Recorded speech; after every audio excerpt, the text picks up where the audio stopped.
the stairs to retrieve them. Those doors are locked and alarmed. A member of our staff will retrieve them for you. Frawley Stadium is a smoke-free facility. Smoking is permitted. Good evening, everybody, and welcome to another presentation of high school sports on 302sports.com tonight. From Frawley Stadium in Wilmington, it's high school baseball. We have the undefeated number one ranked Conrad Red Wolves and the St. George's Hawks. Mike Lang along with Jason Winchell. Pat Garian is producing. Leonard Evans on the camera. And Jason, tonight we should see a really good game between Conrad trying to finish the season up undefeated and St. George's. Yeah, they're 15-0 coming into this game. And they've done it by their pitching, Mike, only got allowing 1.8 runs per game. Meanwhile, they've scored 6.9 per game. They have a couple more hits a game than they give up. 7.3 hits and only give up 5 hits. Now, St. George's Tech comes in at 10-6. They score a little bit more runs, 11.5 per game. They give up 4.3 runs per game. 11 hits per game and 5 hits allowed per game. That's quite a contrast there, Jason, with that amount of runs that Conrad gives up and what St. George's scores. So something's going to have to give. For the visiting Red Wolves, here's the lineup tonight. Kyle Walker, the shortstop, bats first. Kevin Russo at second base, he'll hit second. Brock Knoll behind the plate, bats third. Anthony Madonna in right field hits fourth.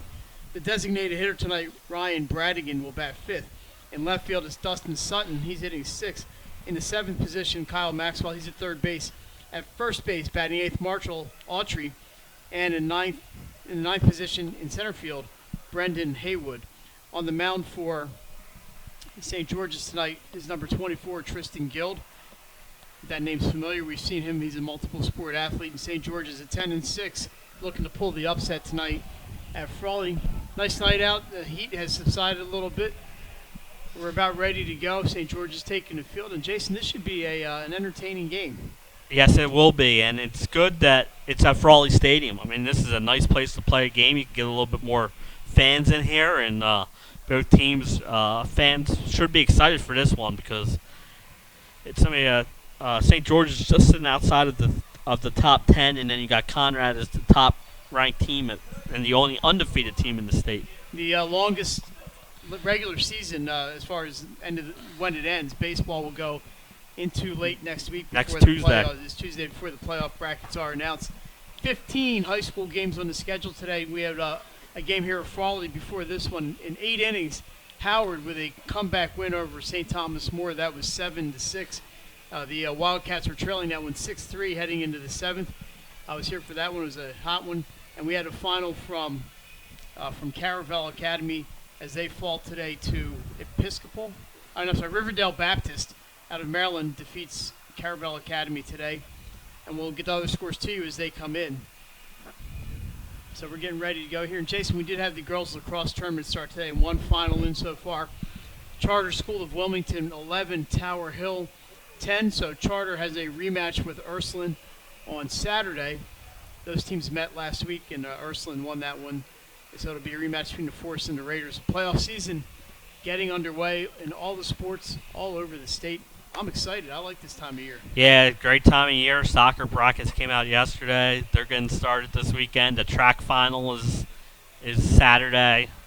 So you've got a bunch of finals and playoff games on the way. That's right. And the track finals will be on the NFHS network, powered by 302 Sports with yourself and Len Evans from Dover High School. So that should be a lot of fun down there at Dover. 302 Sports will have baseball tomorrow night at Appoquinimink and a very, very good St. Elizabeth's team. That should be a great game tomorrow night here at Frawley. Yeah, 302 Sports has St. Elizabeth's ranked 10th in the state, so. And they swept Slasiana this year. Yeah, I wouldn't want to play the Vikings right now. They're a pretty hot team. Yeah, St. Mark's got them early in the year. I think that there could be a different story if the Vikings meet them now. They do score some runs, Sainties, but we're underway here at St. George's. The infield, Conrad. The third and first baseman are in, Mike. Yeah, and Walker just ripped the ball over the third baseman into left field, and that's going to be a leadoff single. One pitch, and the Red Wolves are getting started already. Walker just connected with that one, Jason, and ripped it into left field off of Guild. A great hit. And anytime he gets on base, Mike, he has speed, so St. George's is going to have to watch him. Third baseman Jason Bach for St. George's may have had his heart stopped there for a second. Yeah, he's in close. Conrad likes to bunt, Mike. They like to play the small ball. So Russo's showing bunt, pulls back and takes a strike. Can you imagine him seeing that bat when Walker was swinging? Yeah. That ball was heading right his way. Fortunately for him, it was And he's well over his head. still playing in, even though he swung away the first pitch. So the 0-1 pitch to Russo. Takes that one high, 1-1. Conrad in the black with the red trim. They wear black the entire month of May.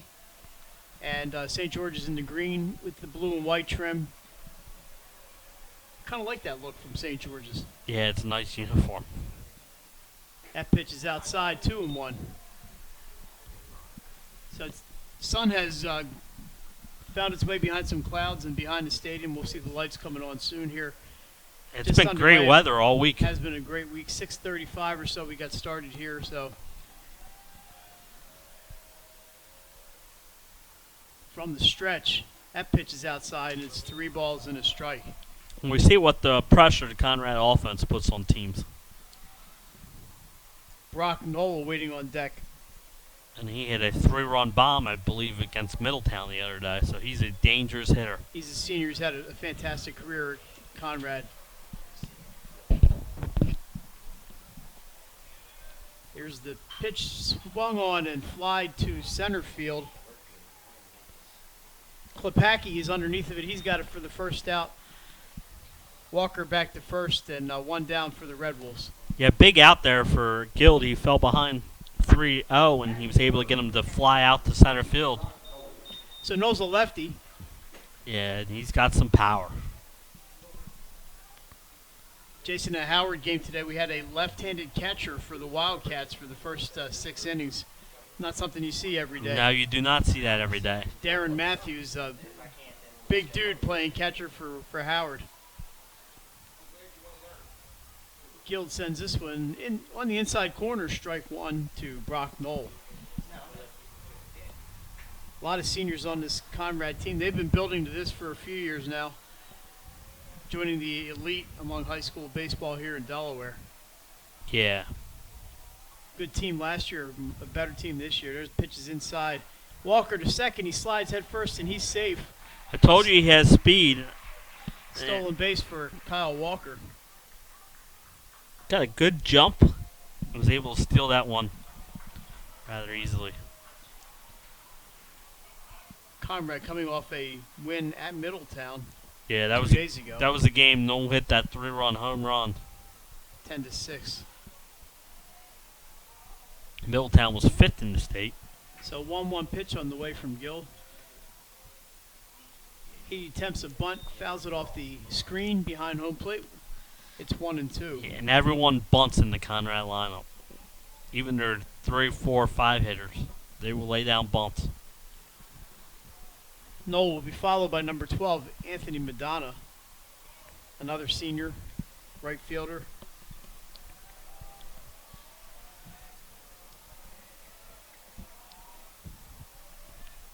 Guild checks the runner at second from the stretch.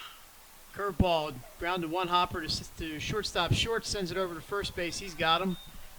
2 outs in the inning. Walker scampers back to third, and Madonna will come up and see if he can drive in this first run. Nice play there by Robert Shorts. Yeah, got the out of first base. Nice big hop for him. Right. Took his time throwing the ball, especially with Walker, like you said, running to third and taking the big turnaround in case the ball did get overthrown at first base, but it did not. So, Guild might try and get out of this inning without giving up that run. Madonna steps in. Guild will pitch from the stretch with the runner on third base.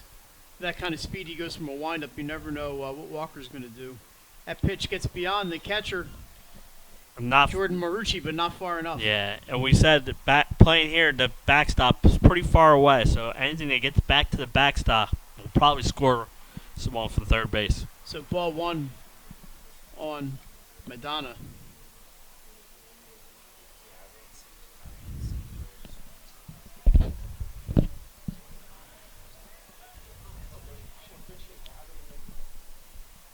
He checks the runner and delivers. There's a single up the middle. That's going to bring Walker home, and Madonna's on first with an RBI single. Yeah, get that. It's always good to get that early run here in the top of the first, Mike. So Anthony Madonna with the RBI. Walker comes home, and Conrad with an early lead. That'll bring to the plate number 21, Ryan Bradigan. Perhaps their best pitcher, but tonight he's the designated hitter. He can't pitch every game. Nah, he's got an 8-0 record. The designated hitter number 21, Ryan Bradigan. Bradigan also a senior, one of the better arms in the state, and a pretty good hitter too. Here's a play. First, thrown high, but Bradford goes up to get it. Keeps Madonna at first base.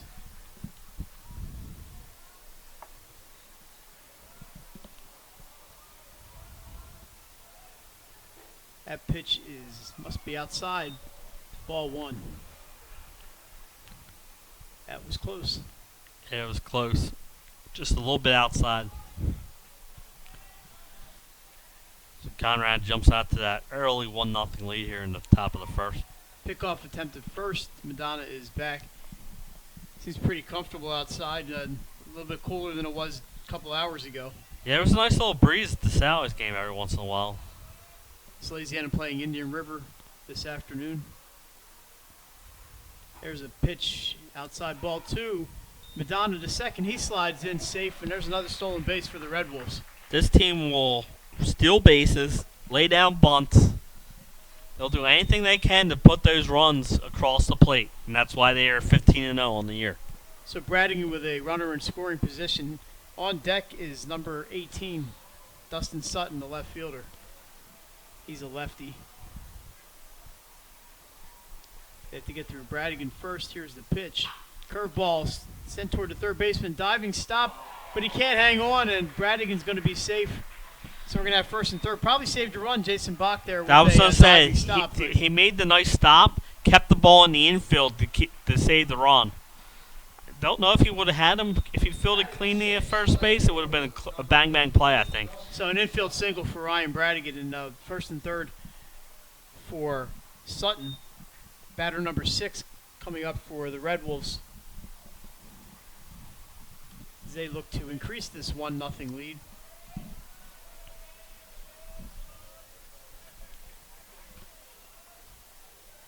Guild steps off the rubber, and runners go back to the base.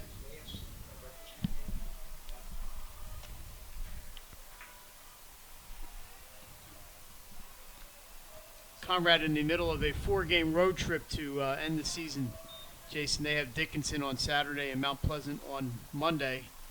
Yeah, a couple of... They are both rainout. Right, I was going to say they were both part of makeups. So they have 2 more, and they are traveling for both of them. 1-0 pitch on the way. Swing and popped up foul. Looks like it's going to go out of play. Well, it lands in the dugout. We see some Conrad players scrambling there. Yeah, please, if you're watching from Frawley, be alert for foul balls. Don't be on your phone out there. Unless you're watching 302 Sports. That evens the count at 1-1. Now, Frawley Stadium, you are really close to the plate, and those balls come flying. So if you're not paying attention, it could be a bad night for you. Yeah, especially if you're down the lines. If you want to watch the game on the phone, we want to sit behind this net here, behind the plate. Or watch it live. 1-1 pitch inside. Right, watch it live and just listen to us. I believe he called that a strike. Make the count 1 and 2.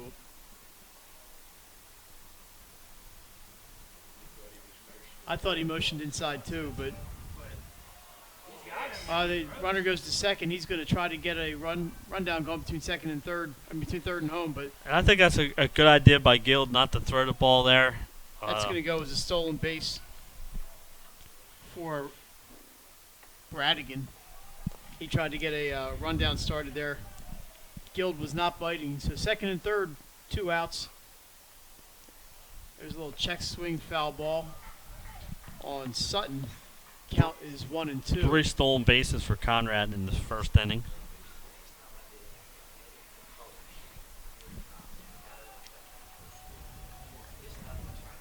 So 2 runners in scoring position. Counts 1-2 on Dustin Sutton. Tristan Guild looking to get out of this inning, giving up just the 1 run. Conrad with 3 hits already in this inning. Sutton steps out. Yeah, they had the infield single, but the other 2 were hit hard.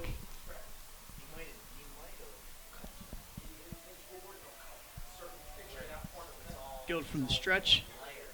Madonna dancing down the line. That pitch is outside. 2-2.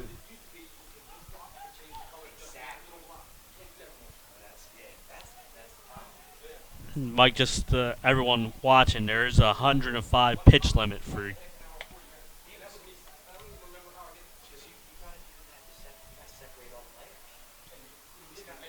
Here's a fly ball to center field.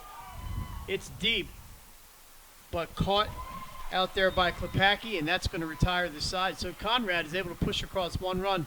They do it on 3 hits. There were no errors, and after a half inning, Conrad won. St. George's coming to bat. The Hadley Group is your local real estate resource. Brian Hadley joined Patterson Schwartz & Associates in 2005. In 2013, Nicole Flora joined Brian, followed by Emma Burnett and Grant Jepp in 2014. That's when the Hadley Group was formed. Patterson Schwartz Associates offer you exceptional knowledge of local market conditions and a commitment to represent you honestly and professionally. So for your next purchase or sale, think the Hadley Group. Visit our website at thehadleygroupre.com. The Hadley Group is your local real estate resource. Brian Hadley joined Patterson Schwartz & Associates in 2005. In 2013, Nicole Flora joined Brian, followed by Emma Burnett and Grant Jepp in 2014. That's when the Hadley Group was formed. Patterson Schwartz Associates offer you exceptional knowledge of local market conditions and a commitment to represent you honestly and professionally. So for your next purchase or sale, think the Hadley Group. Visit our website at thehadleygroupre.com. The Hadley Group is your local real estate resource. Brian Hadley joined Patterson Schwartz & Associates in 2005. In 2013, Nicole Flora joined Brian, followed by Emma Burnett and Grant Jepp in 2014. That's when the Hadley Group was formed. Patterson Schwartz Associates offer you exceptional knowledge of local market conditions and a commitment to represent you honestly and professionally. So for your next purchase or sale, think the Hadley Group. Visit our website at thehadleygroupre.com. The Hadley Group is your local real estate resource. Brian Hadley joined Patterson Schwartz & Associates in 2005. In 2013, Nicole Flora joined Brian, followed by Emma Burnett and Grant Jepp in 2014. That's when the Hadley Group was formed. Patterson Schwartz Associates offer you exceptional knowledge of local market conditions and a commitment to represent you honestly and professionally. So for your next purchase or sale, think the Hadley Group. Visit our website at thehadleygroupre.com. The Hadley Group is your local real estate resource. Brian Hadley joined Patterson Schwartz & Associates in 2005. In 2013, Nicole Flora joined Brian, followed by Emma Burnett and Grant Jepp in 2014. That's when the Hadley Group was formed. Patterson Schwartz Associates offer you exceptional knowledge of local market conditions and a commitment to represent you honestly and professionally. So for your next purchase or sale, think the Hadley Group. Visit our website at thehadleygroupre.com. All right, we're back at Frawley Stadium. St. George is up to bat. Aiden Riley lead off Tim Metzler, the right-hander. St. George is trailing 1-0. They're going to try to get that back starting here. We'll get to the St. George's lineup in just a second. You can catch the defensive positioning online. Here's a line shot caught by second baseman Kevin Russo. Going to his right. Nice play by Russo, and there's one down. So we can see why Conrad doesn't give up many runs per game because their defense is outstanding. What a play there. So the catcher, Jordan Marucci, batting second. He's coming up. Tristan Guild, the pitcher, is going to bat third. Jason Bach at third base bats fourth. Riley Klepacki in center field will hit fifth. We'll get to the rest of the lineup in a second. Here's the pitch to Marucci, and that is a strike. Robert Shorts, the shortstop, will hit sixth. Nate McVeigh in right field bats seventh. Jarrett Wallace at second base. He'll bat eighth, and batting ninth, the first baseman, Brandon Bradford. There is a pitch just outside, and the count is 1-1. So, like Jason mentioned earlier, St. George's, they like to light up the scoreboard to the tune of 11.5 runs a game. There's a 1-1 pitch, and that's a strike. 1-2 with the count on Aiden Riley. And I'm sorry, on Jordan Marucci. Even Riley in lined some of out. their losses, they put up 8 or 9 runs.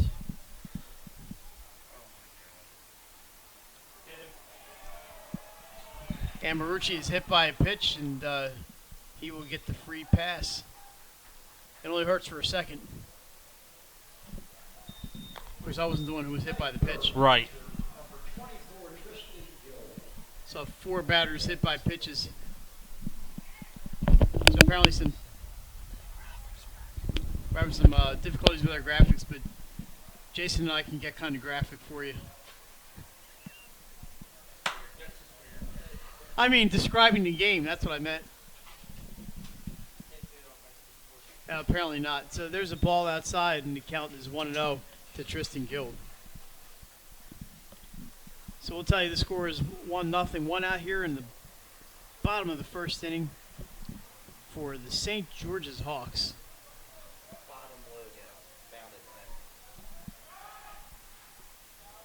Pickoff player first. Marucci is back in time. Beautiful night here for baseball, Mike. Reminds of when we used to play back in the day. Yes, that wasn't this good. Neither was I. I was okay. I wasn't as good as these guys, but But it was still fun to play. it was fun. Metzler from the stretch, 1-0. That's a strike, 1-1. Not a very demonstrative strike call from this umpire, so we might be guessing a little bit. Yeah. No Dutch Renner tonight.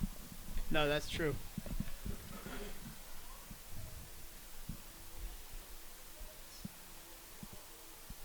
Marucci getting a lead out there. Not too big. He's going. There's a swing and a miss. Throw to second is high. Marucci's in safe, and St. George's has a man in scoring position as they look to get something started here in the first. That's 4 total stolen bases between both teams here in the first inning, so. And Newell's a good defensive catcher and a good strong arm there, but a good jump. We got some Grand Theft baseball going on here at Frawley. So the count's 1-2 on Guild. He's in the hole. Check second base, and that pitch in the dirt. Nice block. Great block there by Newell.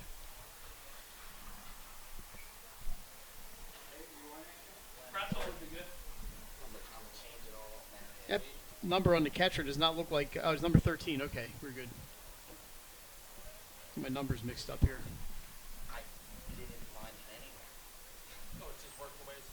2-2 count.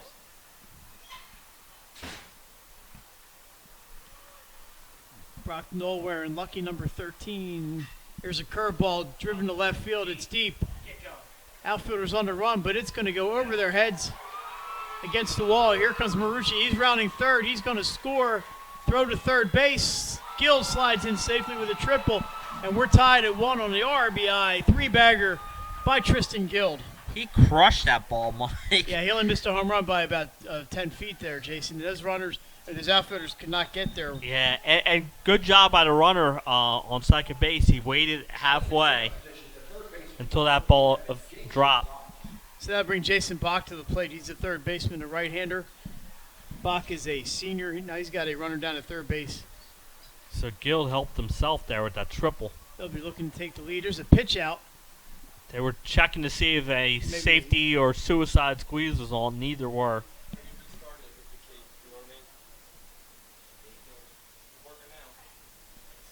So it's a 1-0 count. Guild not being held on the third, so he can take some extra steps down there. There's another pitch out. Guild dives back into third, and it's 2 balls and no strikes. Maybe they're This is the intentional right, walk here. pitching around Bach. Although you're burning up pitch count with these intentional, with the pitch Sometimes outs. they'll just You give the put signal. Right. And that doesn't count as 4 pitches. So the 2-0 pitch, high and outside, ball 3, 3-0. Oh. It looks like Metzler just lost his concentration there for a second, but ball bounces right in front of him and no advance by the runner. So 3-0 count. We'll see if Bach has a green light here. I imagine he'll be taking at least one. Get some runners on base early. It's still only one out. The score tied at 1. Fastball, and that's strike. 3-1 is the count.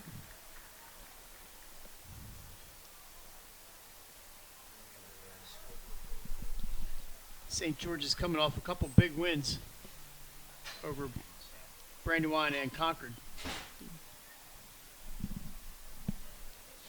That pitch is outside. That's ball 4. So now runners on the corners, Mike, with just the one out. We'll see if Bach starts to second base to draw a throw.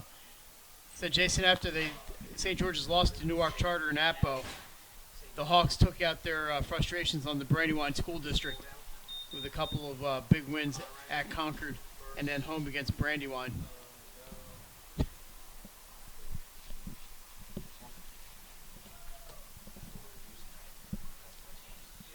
You know, you can always count on the Salesiana graduates to share their pretzels. So a little meeting at the mound. The batter is number 22, Riley Klepacki, the center fielder. He had 2 putouts in the first inning. Now see if he can get it done at the plate.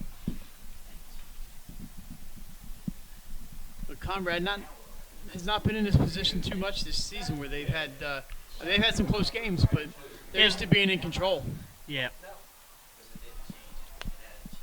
And like you said, we said they only give up about 2 runs a game.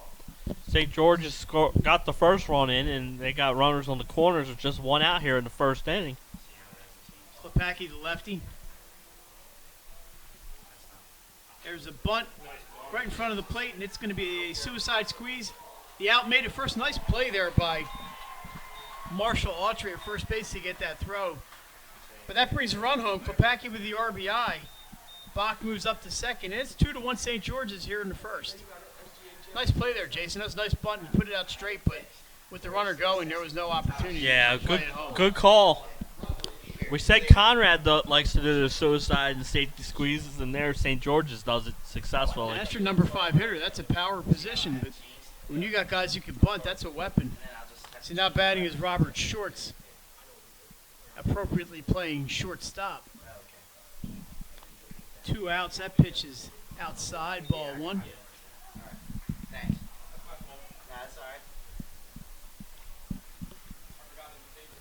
So a good comeback inning here for the Hawks after giving up 1 run in the first. Yeah, as they get 2 runs on only the triple. Here's a curveball outside. Nope, it is outside. 2-0. This guy's kind of hard to read a little bit. It was kind of like the one night. I think he was telling everybody, it's get outside. that ball out of here, yeah.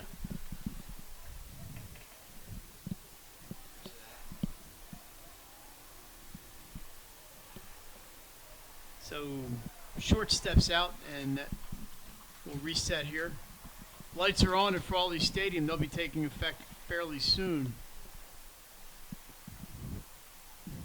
Mike will be back here tomorrow night for St. Appo baseball I at think 7 that's o'clock. going to be a fantastic game. There's a pickoff play at second. And They had Bach leaning. Bach is back. I'll be Bach. Yes.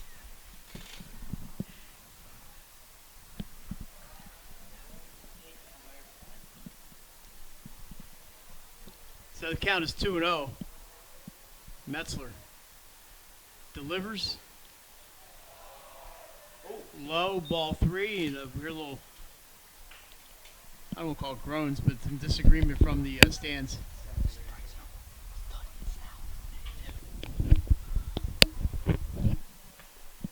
So a little bit of a Oh, tight strike tight zone. zone. Here's the 3-0 pitch. That one is a strike, 3-1.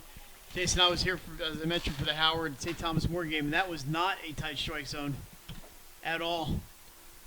Those kids were hacking because they had to hack. He was calling strikes. The Eric Gregg school. Yeah. 3-1 pitch. No. Pickoff move to second. Bach just gets back under the tag.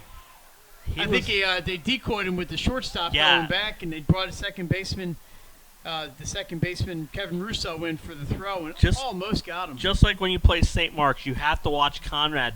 They'll mix it up between the shortstop and the second baseman and try and get you called off guard. Bach with a great slide out to get back in there safely. That pitch is outside, and that's ball 4. So Shorts is on with a walk. First and second with 2 outs. That'll bring up the right fielder, Nate McVeigh.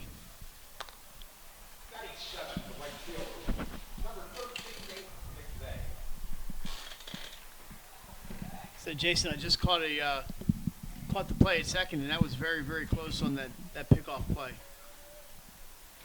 But he was back safely. Now McVeigh's going to see what he can do. Tim Metzler, the pitch count is creeping up there in the first inning. Yeah, we saw both teams have some decent first inning rallies here. McVeigh, the 7th batter in the St. George's lineup. St. George is looking resplendent in the green. I just like that look. That's a nice. Yeah, it's nice jersey and color scheme. That's a strike on a check swing. Ball bounces away from Knoll, and the runners move up second and third now, but an 0-2 count on Nate McVeigh. So he did swing at that one, but it bounced away from the catcher.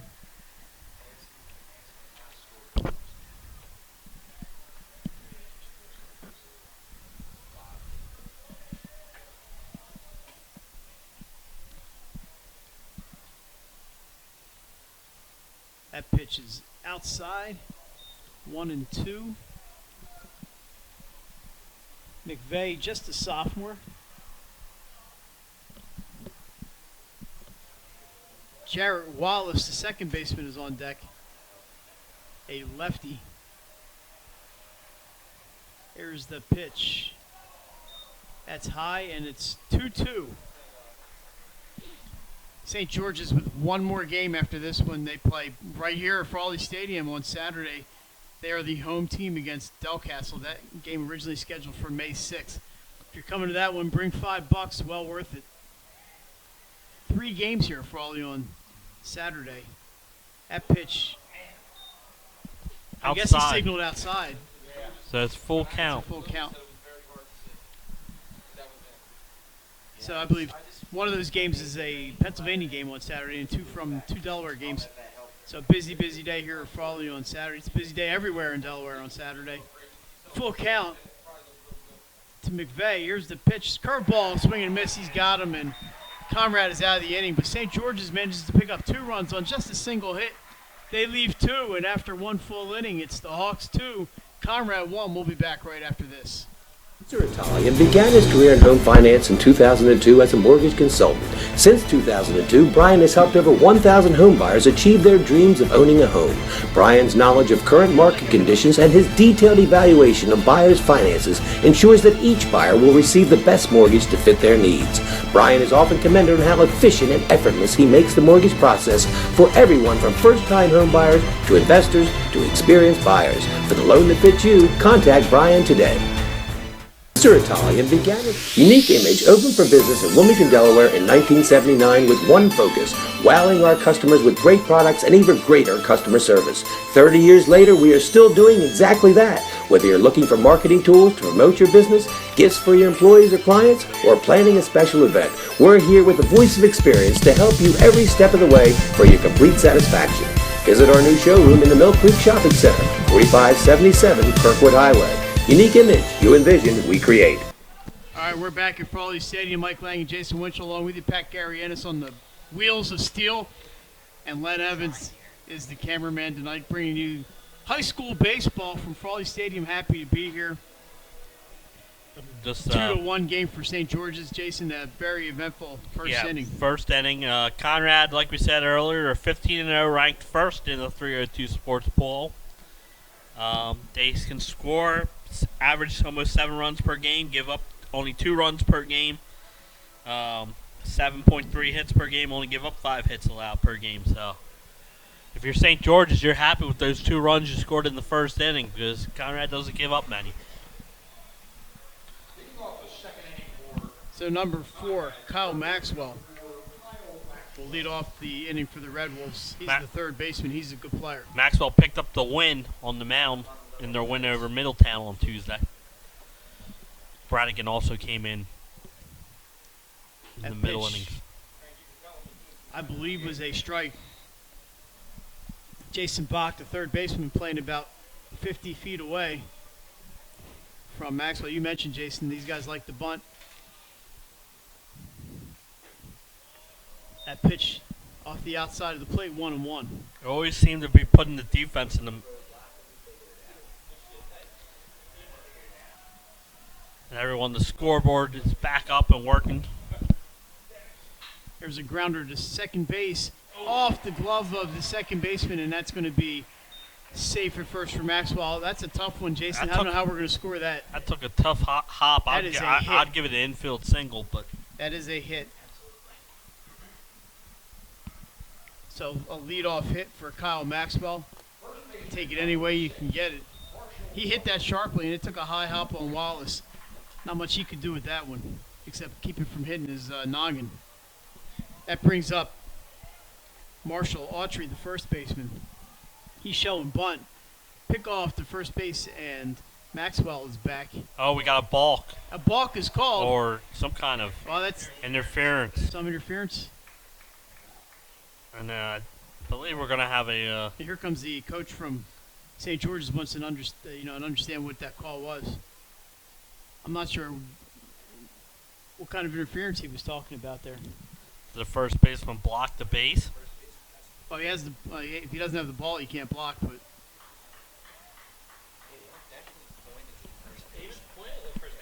so not a balk.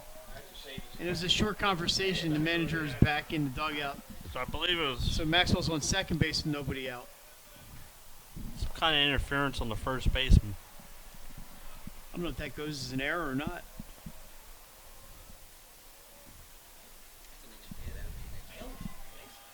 Because catcher's interference is an error, I believe. That ball's foul over our heads and out of play. And Jason, where'd you park? No. Wait, I'm wait, in what a- I hear? I'm in a- Oh, there's your window. I'm in a good spot tonight. Unlike a couple softball games at Caravan. So 0-1 count. Guild from the stretch. That ball's bunted straight back into the screen and no balls and 2 strikes. It's not a bad idea, Mike, with the runner on second base and no outs. Maybe trying to move him to third. Less than 2 outs. Conrad with 4 hits already. We have no outs in the second inning, so they're hitting the ball. Yeah, and like I said, they only average about 8 hits per game, so they're on pace for that already here in the second inning. Brendan Haywood on deck for the Red Wolves. Autry showing bunt, but with 2 strikes, he pulls back. There's a wild pitch, and that'll do what the bunt couldn't do. Get Maxwell to third base. Now So with nobody out, he's at third. With nobody out. Lead off infield single, advance to second on interference, and third on a wild pitch. That's just like Abner Doubleday drew it up, back in the whenever he was writing the rules of baseball. Long before my time. Yeah. I think he went to Salesianum, didn't he? No? He was the first graduating class at Salesianum, that's correct. That's a fact. Yeah. So here's the pitch, fouled up, and that ball is out of here. And that is going to hit the asphalt outside. They're going to be billing Mr. Autry for some lost baseballs. Count remains 1-2. Decent crowd on hand here at Frawley. Infield's playing in, Mike. And there is called strike 3. Autry didn't like it, but he rings him up, and that's out number 1. Pitch may have been a little high, but you can't really let that go when you have 2 strikes on you. Yeah, like you said, protect even if you have to foul it off. So Haywood, the center fielder, is up. And you still have to watch a safety or suicide squeeze here for Conrad. They like to do that. This guy's just a sophomore, so and good. Must be a decent player to crack this lineup. Grounds a foul down the first baseline. Yeah, we did a game here earlier against Newark Charter where he came into the lineup and hit a double, drove in a run. So he's a good 9-hole hitter. It's a very veteran roster that Conrad has, a lot of juniors and seniors. There are 2 8th graders on the roster, but it is mostly upperclassmen. There's a pitch fouled out, and that's going to get my car. So no balls and 2 strikes on Brendan Haywood. Good job One out here. Good job by Guild. After runner on third, nobody out, he was able to get a strikeout and get ahead of Haywood here 0-2. Kyle Walker waits on deck. He led off the game with the single. That pitch is high. If Guild throws hard,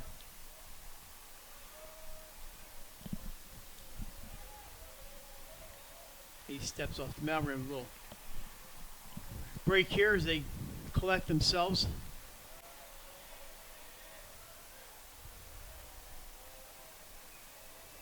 One-two pitch.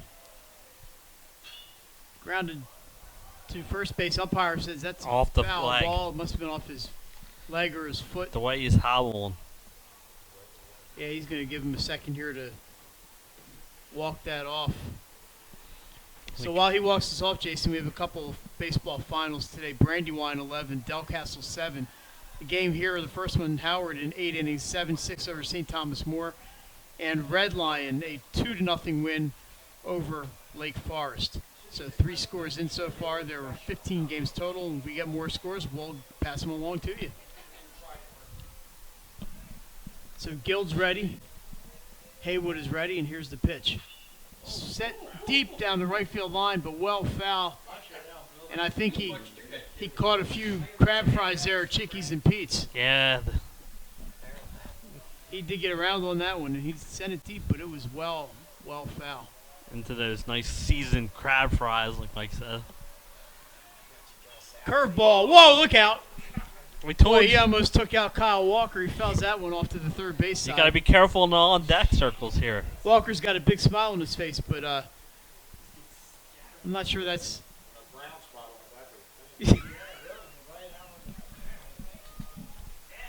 Got to be careful out there. Good job by Haywood fighting off these 2-strike pitches. Yeah, he almost killed a teammate, though. So it remains 1-2. That was a nasty, nasty foul ball. And there's a fastball in the dirt, ball 2.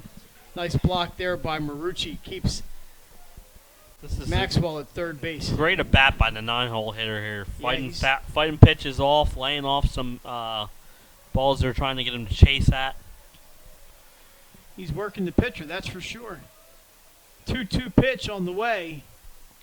Swing and a miss, strike 3, and a nice recovery there by Tristan Guild to get the second out of the inning. And back-to-back strikeouts. He can see his way to a 0 on the board for Conrad here, but he's got a tough out here in Kyle Walker. Yeah, we said Walker led off with the single. He scored Conrad's run. It was a rope, too, to left field. Yeah, remember the third baseman and first baseman were both in his first time up, and I think Bach saw nightmares in his sleep on when Walker took the full swing and roped it. Bach's coming in again. He's just a few steps in front of the bag. Well, with Walker's speed, he could still lay down a good bunt here and beat it out. Bradford on the first base side also in front of the bag. That ball was a called strike, and it's 0-1.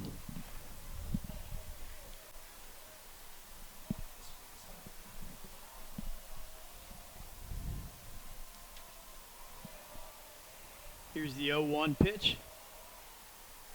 Inside, 1-1. Curveball got away from him a little bit there.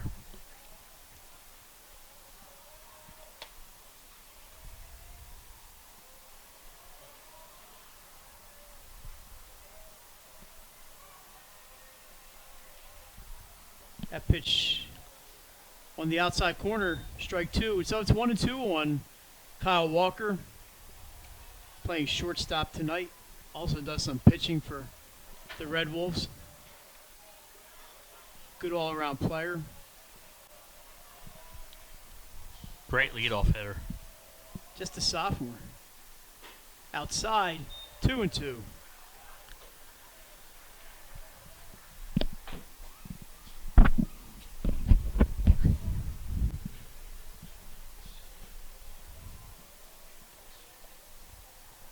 on third base is the other Kyle Maxwell. Batter is Kyle Walker. We have 2 outs, 2 balls, 2 strikes. St. George's with the 2-1 lead, and that's ball 3.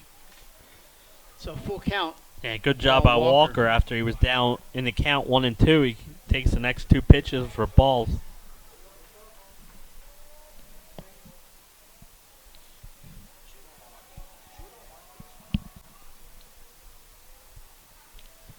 Payoff pitch coming here, Mike.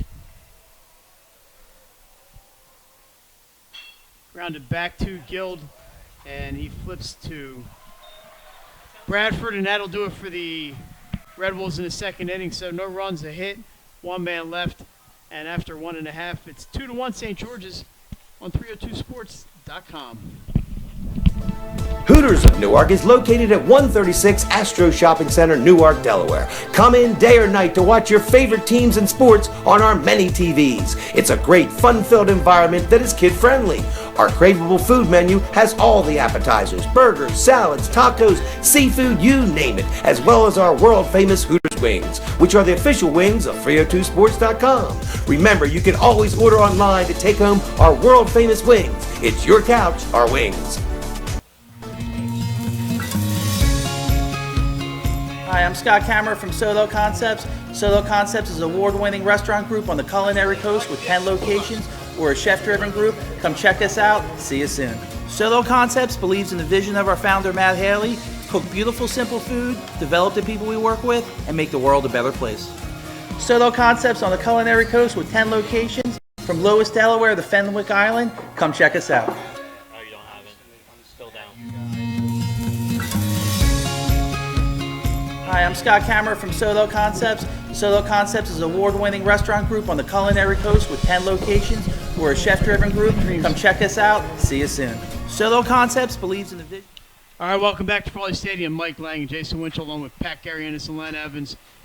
Happy to be bringing you high school baseball on 302sports.com. Jason, a busy week. We mentioned St. E's and Apo tomorrow, Cape Henlope and St. Mark's baseball on Saturday. And the head honchos will be sitting down to decide where we can go next week. And we have track finals on Saturday. So it just never stops around here. Yeah, pretty much all the regular seasons are done. Baseball Monday and Tuesday next week. Everything else is the postseason. Leadoff hitter for the Hawks is going to be the second baseman Jarrett Wallace, number 8. The 8-hole hitter. He's wearing number 8, and he is batting 8th. Lefty. So out of the windup is Tim Metzler. Threw quite a few pitches in that first inning. We'll see how the second inning goes for him. On deck is Brandon Bradford, the first baseman. He looks like a big dude.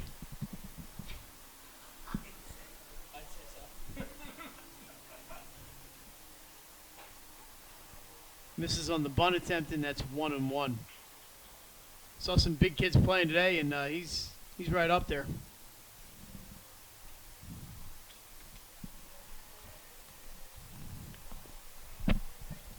From the windup, down the middle, that's a bouncer over the pitcher's mound and pulled off the bag on the throw. And Wallace is going to be safe on the throwing error, and that was Walker. Kyle Walker, that ball. I'm sorry, I just got lost there. Kyle Walker takes that one to throw just a little bit high for Autry. He made a nice play coming on the second side of the second base side to second base. Fielded the ball nicely, and the throw just pulled Autry off the bag. Yeah, it was. It looked like it was hit harder than it actually was. I thought it was going into center field and got thrown off by the. It just kind of died when it hit the ground. So Bradford is up. He's going to attempt a bunt, but that goes through the bat for strike 1.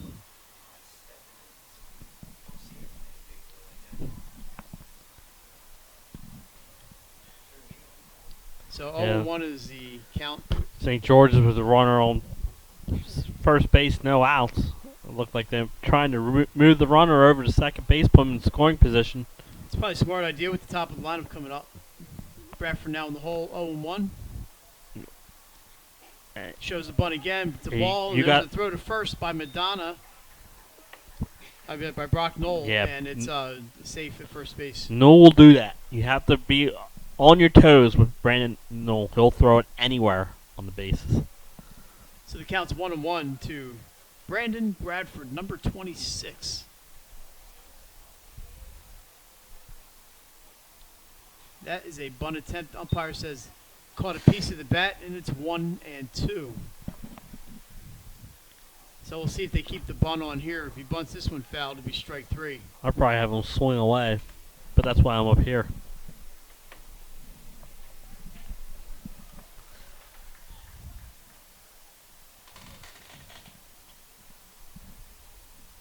One, two, the count. Pitch Good bounces block by outside. Newell. That is a nice stop, and he keeps the runner first base. The shadow's coming across right in front of home plate. So the pitcher's mound's in the sun. The plate is in the shade.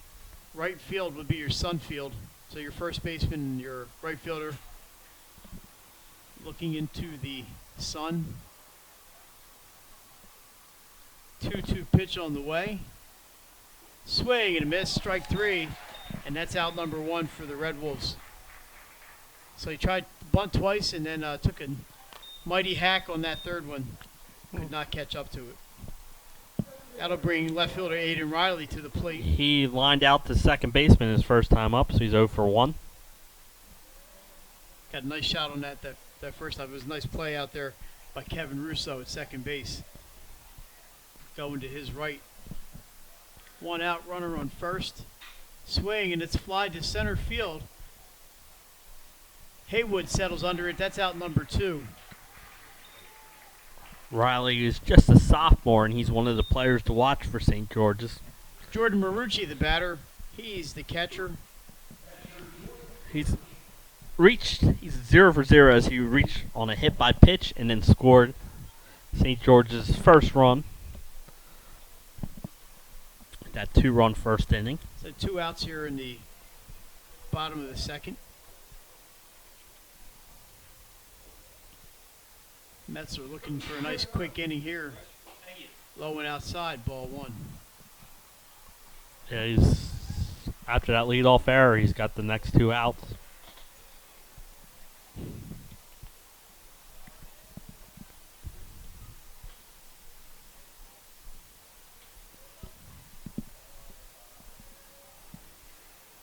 Wow, it's creeping off the bag. He's going to second, swing and a miss. And that's going to be, is it going to be a stolen base or is it going to be interference? I think it's going to be a stolen base. The Conrad manager wants to talk to the umpire here. Because he took a swing and miss, Jason. He fell right in front of Knoll and impeded his throw. Yeah. And that's why the throw went to the shortstop side of second base. Let me see if we can catch it here. So it's going to remain a stolen base for Jarrett Wallace. 2 outs, 1-1 is the count.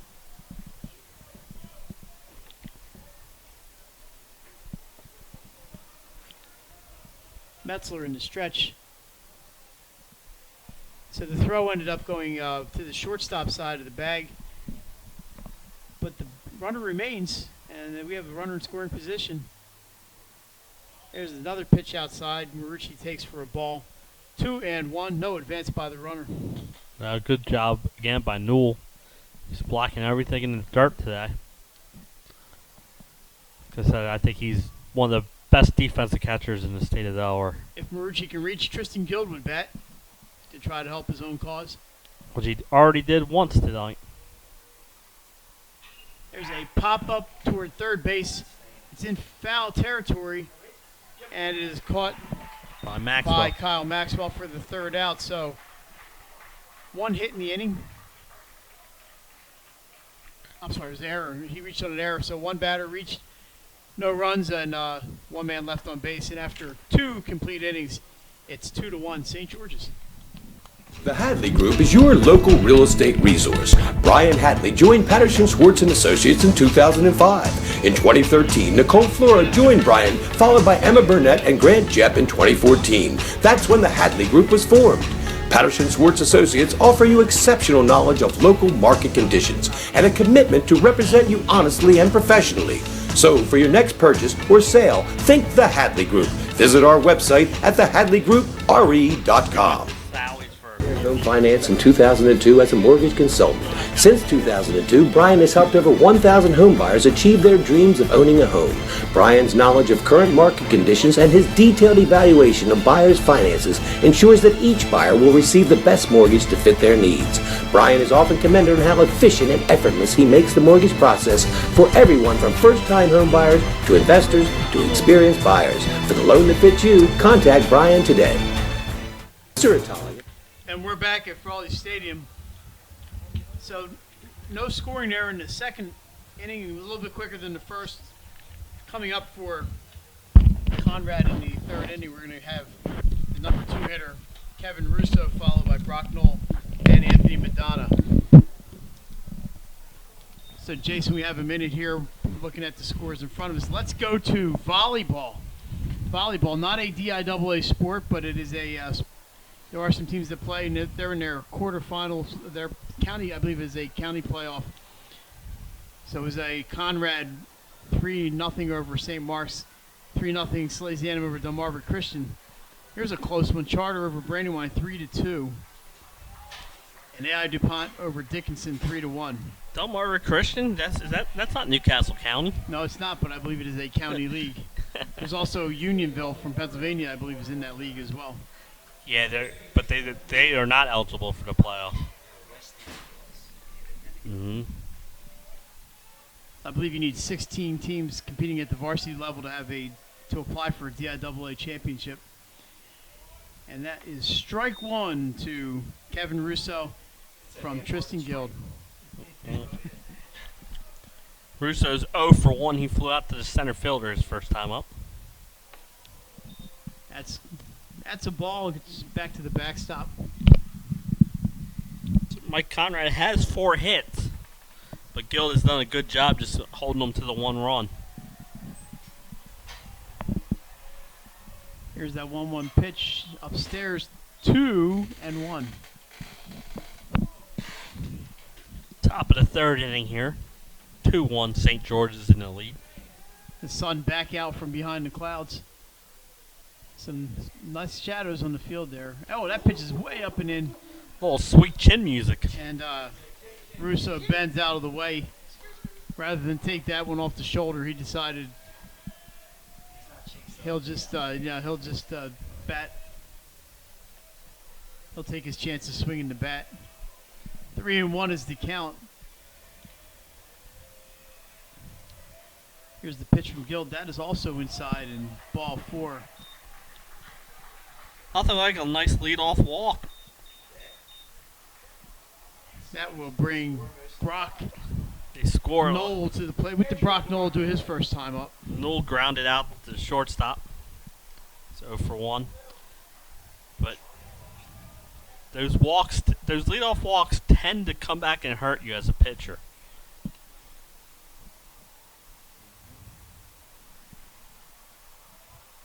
So third baseman Bach is about halfway. He's looking for a bunt. He's been in most of the night so far, Mike. He's a brave soul.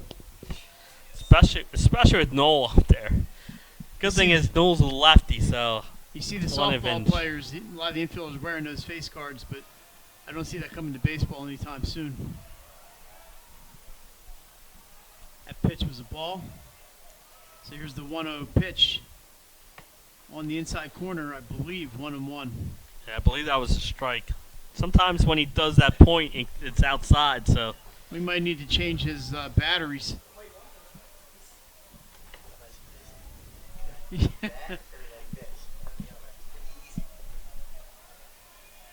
So the one pitch swung and fouled off well down the third baseline and into the stands.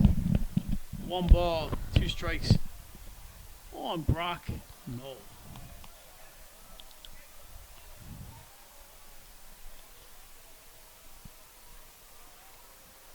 Brock Knoll's had a good year offensively for the Red Wolves. Here's the pitch inside. Makes it 2-1. I think it is a wave inside on the ball and a point to the side on a strike.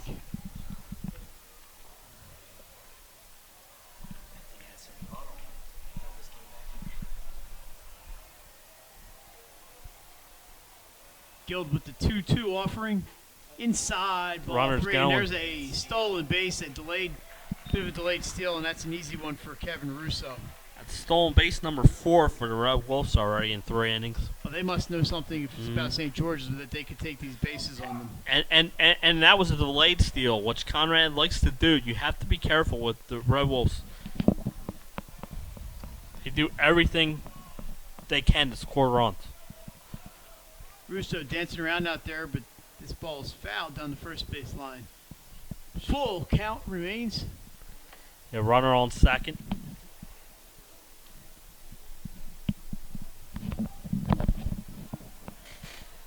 Runner on second. I'd like to thank No out. everybody who's tuned in tonight on 302 Sports and on YouTube watching this game. Fantastic night out for some baseball. We're glad that if you couldn't be here, you've chosen to join us. No matter where you are, in Wilmington, Middletown, Hungary. That's There's blasted. a shot to That- deep that right might field, have a and that's chance. way up in the air and off the wall. Russo's coming around third. He's going to score. Knoll rolls into third base. They're going to send him. Here comes a relay, the throw home, and he's safe. What And a inside the park home what run a for Brock Knoll. And Conrad takes a 3-2 lead. Unbelievable. He missed a home run, Jason, by about a foot. Never stopped, and he scores with a on nice the head first slide. Yeah, for I was gonna Brock say, Knoll. what a That's slide. home run. A 2-run shot. Bradford's relay home just a bit late, And a and good- he eluded the tag by Marucci, and that's a home run. Has energized Conrad and their fans, and it's 3-2, top of the third, still nobody out. Wow. Mikey's that's back-to-back games. He's hit a home run. He hit a one against Middletown I was talking about. That one almost left the field out And there. here's a shot to right field. This one's going to be played by McVeigh, and he's got it for the first out. And that was Anthony Madonna with that fly ball. So the first out of the inning, and that'll bring up Ryan Bradigan, the designated hitter. Bradigan singled and had the stolen base his first time up, so he's 1 for 1. But he hit that shot a mile high. I didn't know if it had enough. It was maybe just a little too high to get out of here, but it was an unbelievable poke by Knoll. Yeah, that was towards center field, Mike. That was about 380 feet. Hit up around that, looks like the St. Francis Healthcare sign maybe out there.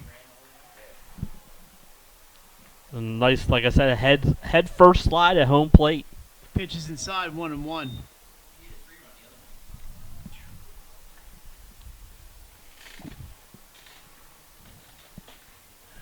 So it's 3-2, Conrad. That was a quick turn of events. One down here in the third, and that pitch is that's a strike. 1-2.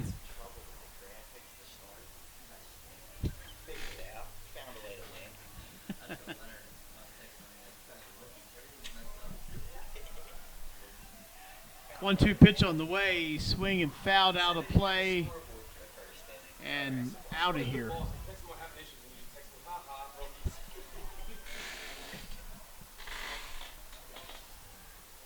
It's 1-2 here, Mike.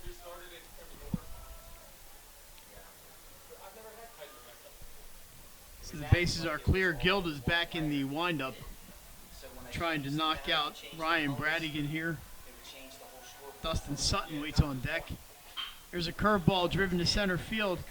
Klepacki's there, and he's got that one for out number 2. It's the third. Line drive. That's the third put out by him.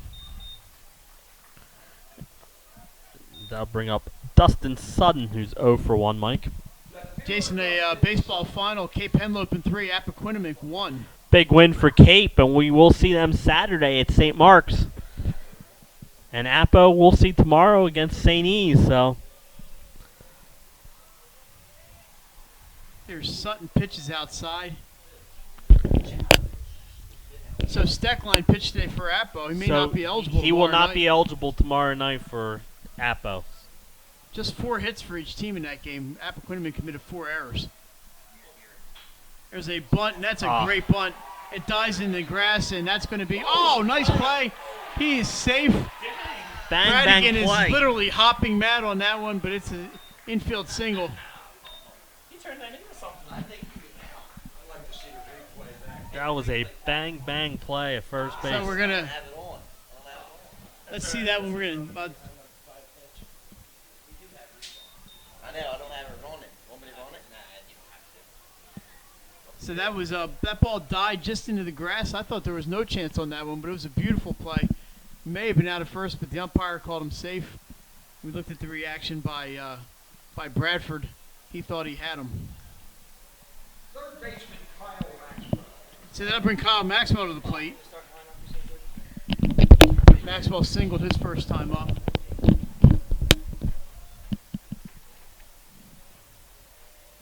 So here's a play first. You know, Jason, I just saw that bump play again, and it was really hard to tell looking at it again. So yeah, I'm going to defer to the umpire. Yeah, on that one. it's a bang bang play, and he thought, I'm sitting up here, so We're up here for a reason. So there's the first pitch, and that is a strike, I believe. Throw to second base, safe at second. Another close play, and another play. St. George is a bit disappointed. That was a ball. I thought he pointed, but like I said, with this umpire, it's really tough to tell. So it's 1-0. That's the fifth stolen base for the Red Wolves, 5 Mike. stolen bases. So it was a strike. So it's 0-1.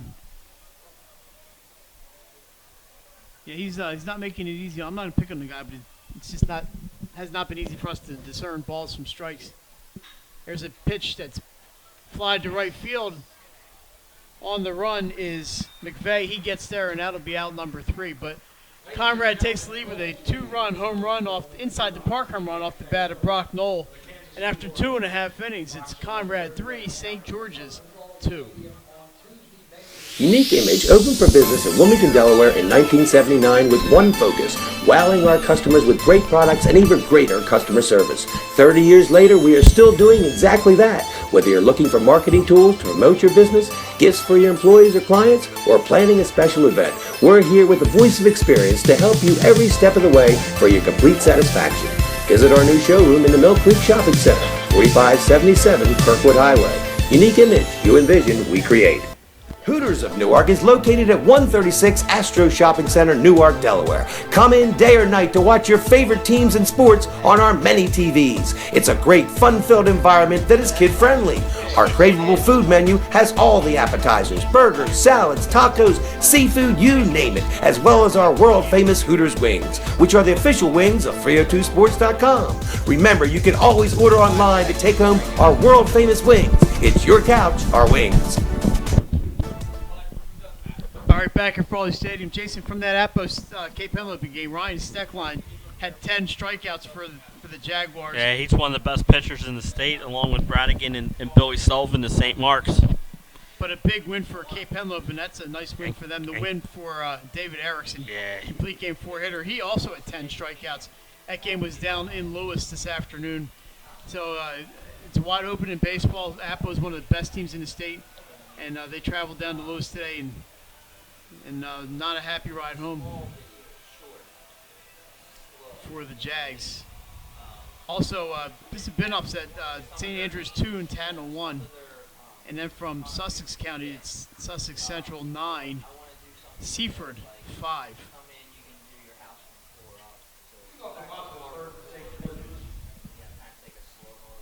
So we're getting there. So for St. George's, Tristan Guild is going to lead off the inning. Mike, he had that triple in the first inning and scored a run. Drove in a run also. That was the only hit so far for St. George's. They're at 2 runs on a hit. 6 hits for Conrad through 3 innings, so they're swinging the lumber.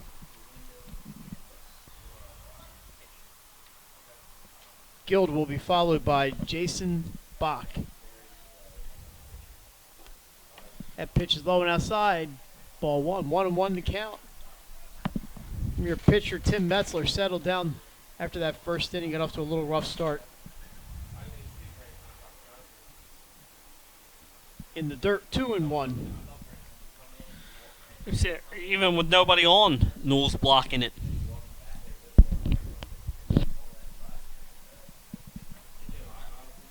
From the windup,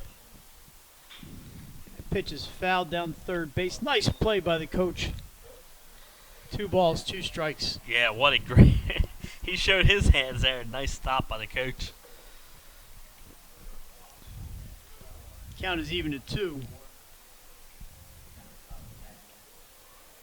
In the bottom of third here, Frawley 3-2 Conrad.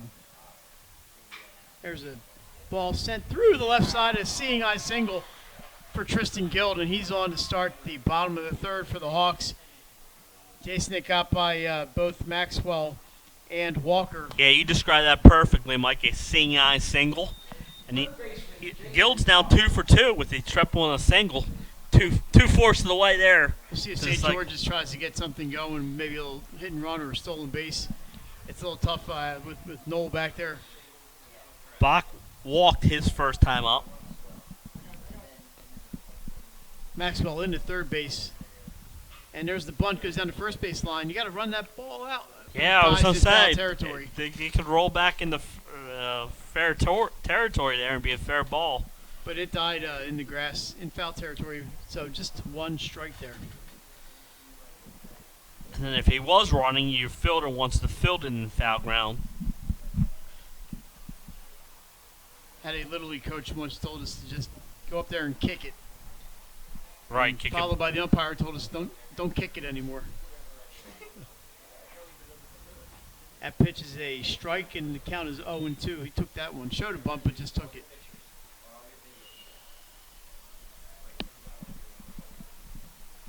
So the count is 0-2. Guild at first has not shown that he would be running at all, but maybe. Yeah, well. Oh, no 2 pitch, maybe not. Yeah, especially with Newell back there. Well, he's showing bunt, but I can't believe he's going to. Well, he does. He attempts to bunt, and he gets it down fair. And that's a great that bunt. Might be a base hit. And it's thrown over the head of the second baseman. And I don't know. Guild advances to third base, but Bach, for some reason, stops at first. I think there was some confusion there with the coach. In any case, it's first and third and nobody out for St. George's. It was a beautiful bunt with 2 strikes down the first baseline. So Riley Klepacki will come to the plate, and there's a meeting at the mound for Conrad. So that's going to be a bunt single, hit, and then an probably error on the throw. Error allows the man to go to third base on that one. And we're going to have a pitching change, Mike, it looks, maybe?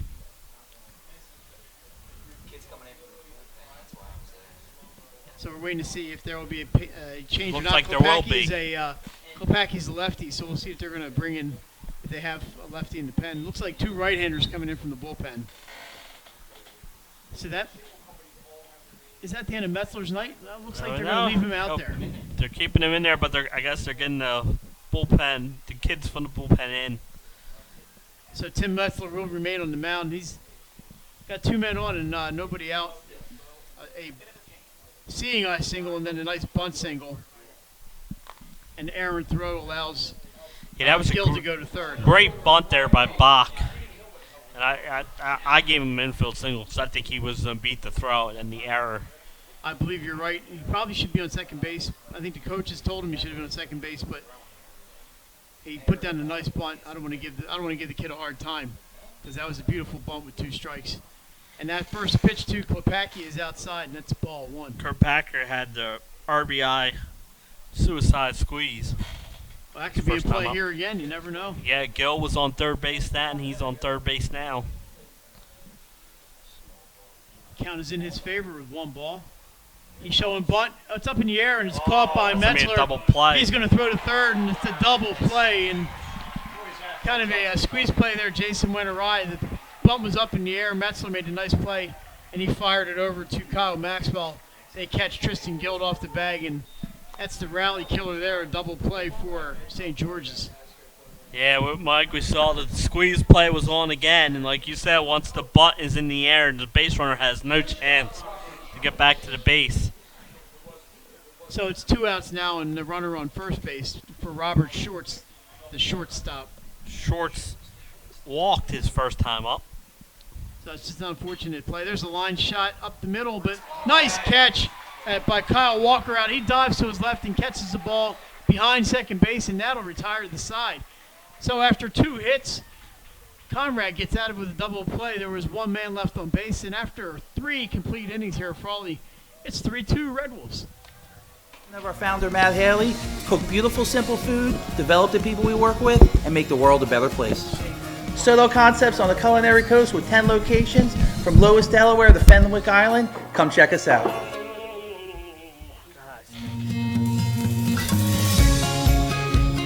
Hi, I'm Scott Kammerer from Soto Concepts. Soto Concepts is an award-winning restaurant group on the culinary coast with 10 locations. We're a chef-driven group. Come check us out. See you soon. Soto Concepts believes in the vision of our founder, Matt Haley, cook beautiful, simple food, develop the people we work with, and make the world a better place.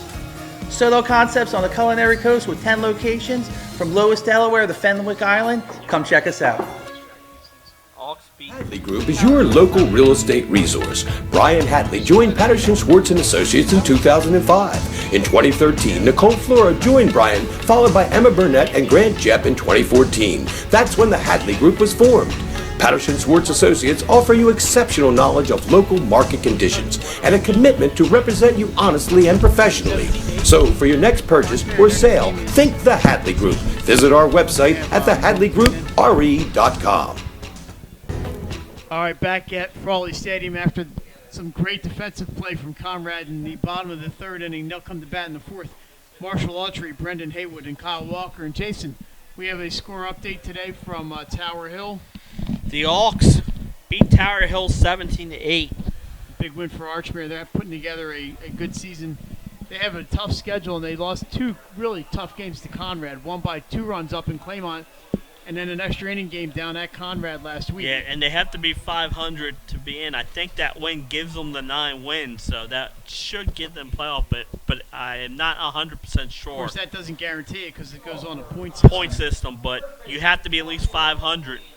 And with that win today, Archmere is 10-7. They have guaranteed a 500 record on the season. That pitches up and into Autry, ball 1. And they have 1 game left Monday at Archmere at St. Elizabeth's at Archmere at 3:45 p.m. So a nice big game up there in Claymont on Monday between the Catholic schools. That is a strike 1-1. So Archmere coming off a recent 3-game losing streak to Newark Charter, and then the bad loss really to Wilmington Christian, and then the 2-1 loss at Conrad. There's strike 2.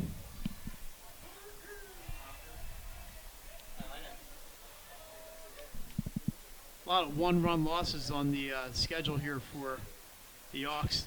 That pitch is fouled over the right side and out of play.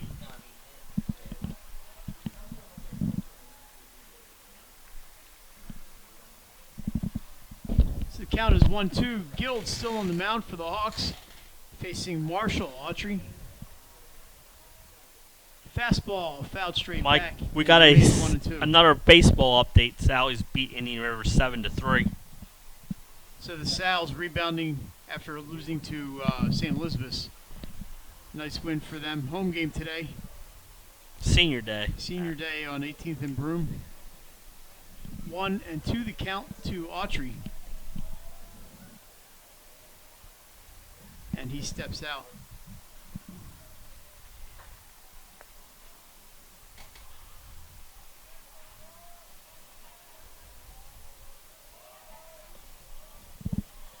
So here's the 1-2 pitch in the dirt, 2-2. So Alex Hinton with the win, and they save for Jackson Fiala.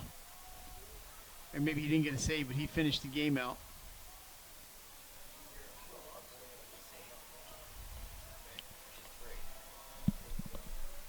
That pitch just off the outside corner is a full count.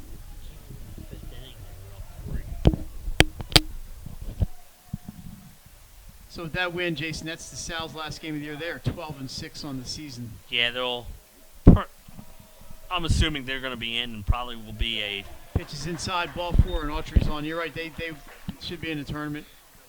Some nice wins this year for the Sal's. Yeah, they played a very tough schedule. They beat the St. George's team, and they beat Caravel and Cape Henlopen. 3 big wins. A win here over St. Mark's. You were at that game? Yes. Their second one, they lost to St. Mark's in extra innings. So they play a lot of close games. So there's a pitch or a pitch. I know the pickoff one attempt team at they first don't base. want to see in the tournament is and that's the Vikings That's of you St. got that Elizabeth. right.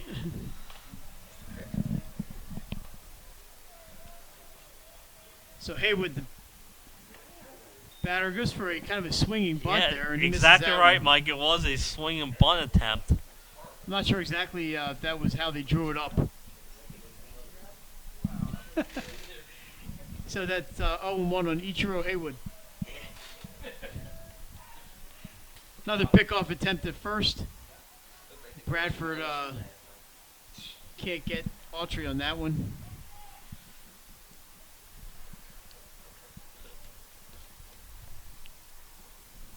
So Autry reached on the leadoff walk, Mike. Yo, Nick.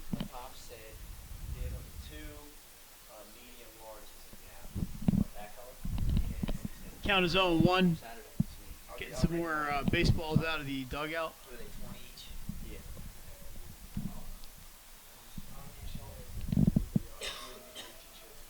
Tristan Guild from the stretch. They got Marshall Autry at first base, and the batter is Brendan Haywood.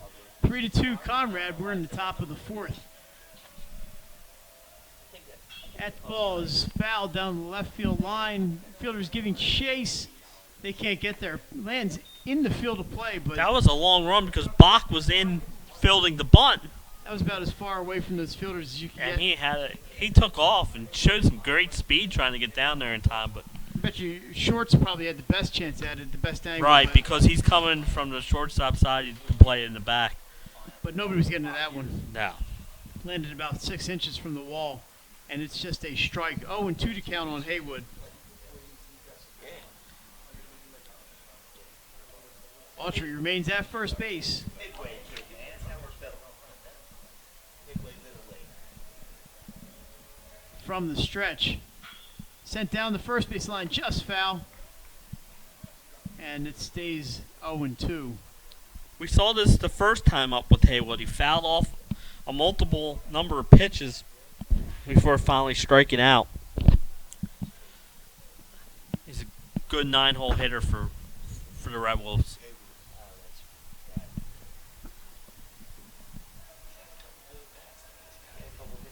So 0-2. Guild's going to look to get the strikeout here.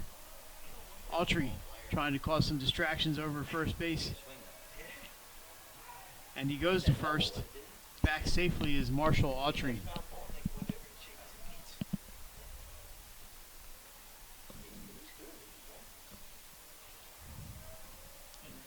Autry's taking a short lead over there in first base.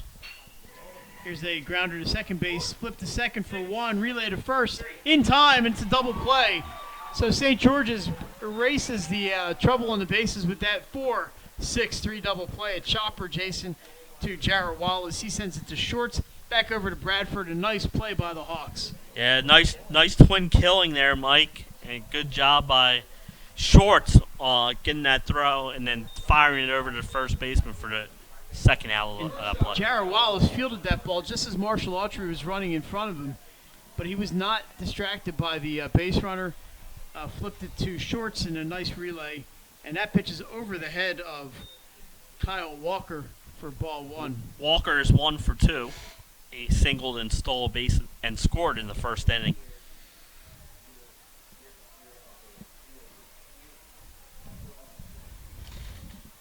(3-2) the score here. Conrad in the lead. There's a foul ball up over our heads. And out of play.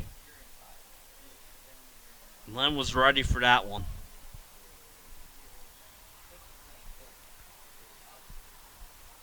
Maybe. The 1-1 pitch is a bit high, and it's 2-1. Mike, I got Kyle a Walker. girls' first round playoff lacrosse score. Paddlewood 12, Appoquinimink 4 at the half. So the Pandas are Thanks. coming out strong. Thank Brad Myers for that tweet.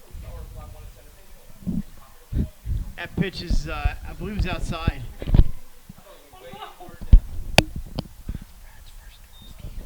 So that's 3 balls and a strike. We're gonna call that a ball. The umpire did just confirm 3-1, Yes, he did put up the 3-1.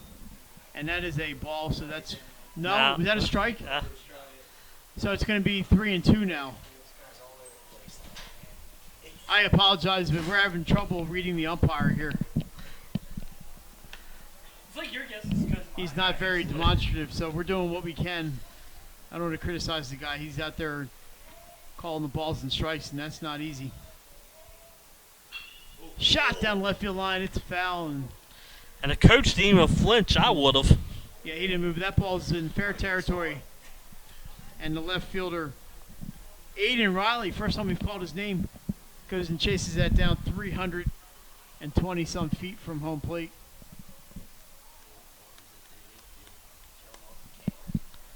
I'd like to thank Brad Myers from the News Journal for that lacrosse update.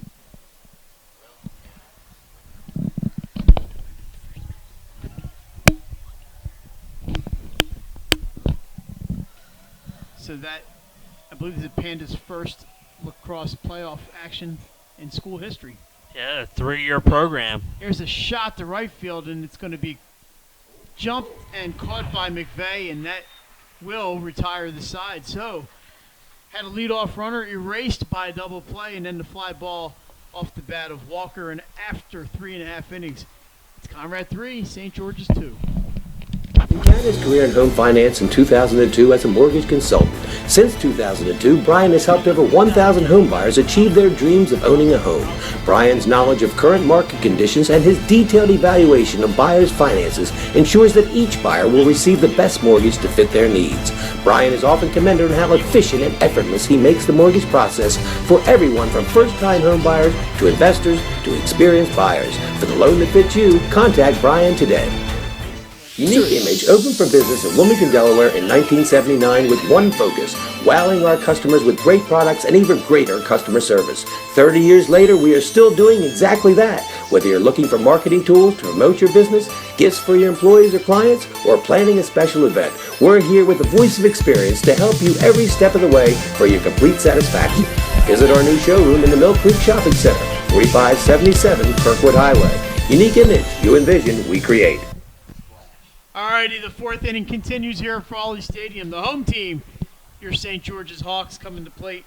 They will be led in this inning by the right fielder, Nate McVeigh, who made that nice leaping catch to end the top of the inning. He'll be followed by Jarrett Wallace, the second baseman, and Brandon Bradford, the first baseman. If they get on, Aiden Riley will come to the plate.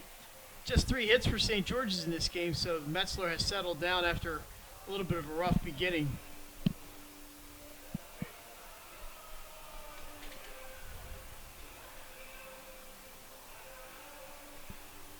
And as we get some more scores, we'll give them to you. Yeah. We can do a little bit of everything here at 302 Sports. Glad you could join us tonight.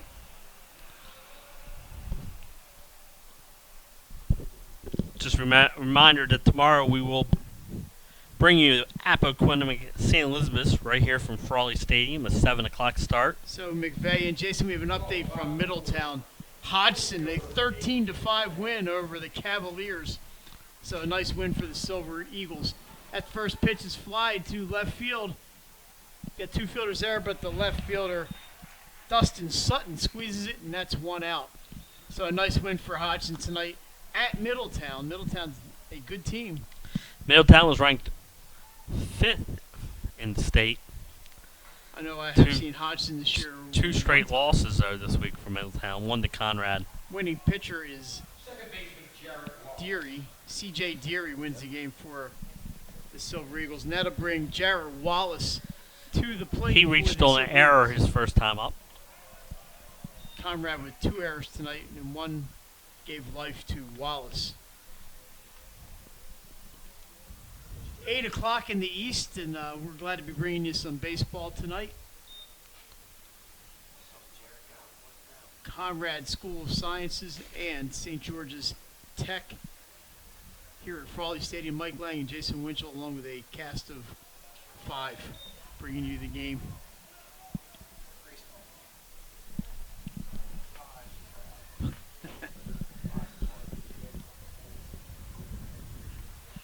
And the count is 2-1. And here's the pitch swung on and fouled out of play and out of the stadium on the third base side. If you're parked over there, boom, it just hit your car. Boom. And don't leave and check because you might cost you $5 to get back in. That's true. There's a swing and a foul. Keeps the count at 2-2.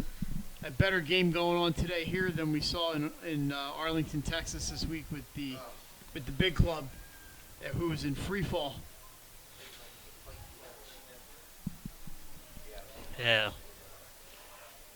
That pitch is well outside, and it's a full count to Jarrett Wallace. It's been a tough stretch for the Fighting Phils. Yeah, they've now lost, I believe, 15 of their last 18 games, making it a little tough to watch. Did not see any of today's game, but... So we got a full count coming. Swing and a foul ball down the first baseline. Another foul ball. 3-2 remains the count. Jarrett Wallace with Brandon Bradford on deck. So Jason's really turned into a perfect night. We thought we'd be steamy here, but it's really comfortable. But we're inside, so maybe that's part of it. Yeah. It looks nice out. Yeah, it's a beautiful We night. got the windows open. It feels pretty comfortable. Here's the full count pitch sent through the opening at shortstop, and that's going to be a single for Wallace. And he's on first with one out. Yeah. So they had the shortstop shaded up the middle, Jason, and Wallace found the hole and sent it right through. Yeah, he went away from the defense. Great piece of hitting by him. And it brings up the 9-hole hitter, Brandon Bradford. who is 0 for 1. I think he attempted the bunt last time. And then I'm it not up. sure we're going to see that now with one out. If I was the manager, I'd probably have him swing away. But you see where I'm sitting. It is a 3-2 game. Pitch is inside, and I think that's a strike. We're going to call that a strike. Must so have it's 0-1. caught the corner, inside corner. Under the elbow, straight one. Back my hand. That pitch curveball, and that is a strike. That was a good curveball. That was a great curveball. That pitch was heading right at Bradford and dropped right over the plate. So he's in the soup, 0-2. Wallace with a decent lead out of first, but he stays put. Swing and miss strike 3, and that is the second out of the inning for Tim Metzler. That is his third strikeout, 3 Mike. strikeouts tonight for Metzler. And that brings up Aiden Riley, who's 0 for 2. Riley, the lefty, trying to get off the schneid with his first hit of the night. We'll see what happens here. He's a great player for these Hawks. And First only pitch a is- sophomore. Yep, foul down and bounces off of the concourse and excuse me, into the parking lot. It hit the pivot patio and is out of here. 0-1 is the count. Take a peek at Wallace at first base. Another foul ball, chasing the first one, and that's also out of play, and it's no balls and 2 strikes. I think the AD from St. George's is probably adding up how much money he's spending on baseballs tonight. We've had several of them fly right on out of here. So the 0-2 pitch, Noel setting up outside. Wallace goes for second. He dives in safe. Throw into center field. Wallace is going to take third. So that's going to be a stolen base and an unfortunate error on Conrad. And the runners at third base with 2 outs.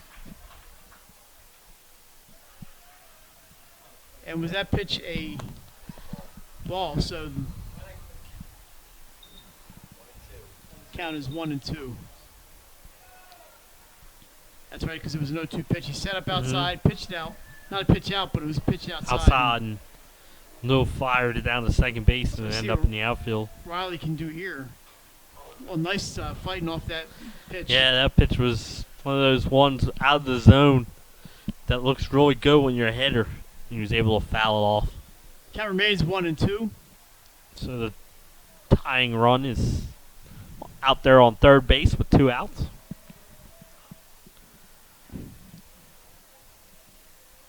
Wallace dancing around down there. That pitch is high. 2 balls, 2 strikes, 2 outs. 2-2's gotta grab the cat.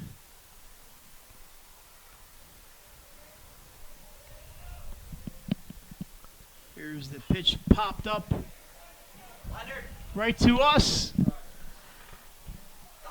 Leonard was in position for it. We're going to catch it on the way back down. Off the roof. We're going to send Nick Halliday to get that one. Count remains 2-2. Swing and driven to That's center field. It's crushed. deep. Center fielder's back, but he's not. No chance. That ball's up against the 400 sign. Wow, he's flying around second. He's going to reach third easily. It is a stand. Well, it could have been a stand-up triple for Aiden Riley. He slides into third with an RBI, 3-bagger. We're tied up at 3-3 as Jarrett Wallace comes in to score. He put a charge into that one. I told you he was a player to watch. He's only a sophomore, but man, he crushed that ball straight away center field. It's Brendan Haywood in center field, and he was running as fast as he could, but he had no chance. That ball was dead center field. Up, hit that 400 marker out there. Unbelievable play by Aiden Riley, and that brings Jordan Marucci with a chance to give St. George's the lead here. He's 0 for 1. He also was hit by a pitch and scored a run in the first inning. Curveball is high, and it's 1-0. Yeah, you're right. He missed a home run because he hit it to dead center field. Same thing with that ball was crushed. There's a shot towards shortstop. Nice sliding play by Walker. He sends it to first.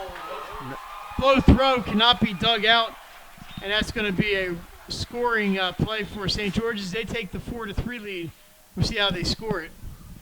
Does he have him if that throws on the back? Dude, I think he might have had him. We're going to have to score that an E.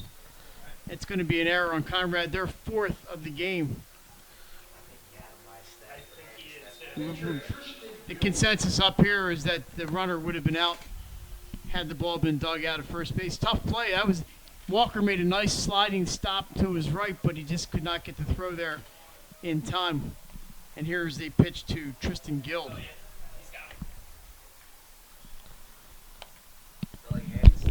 That pitch is a ball.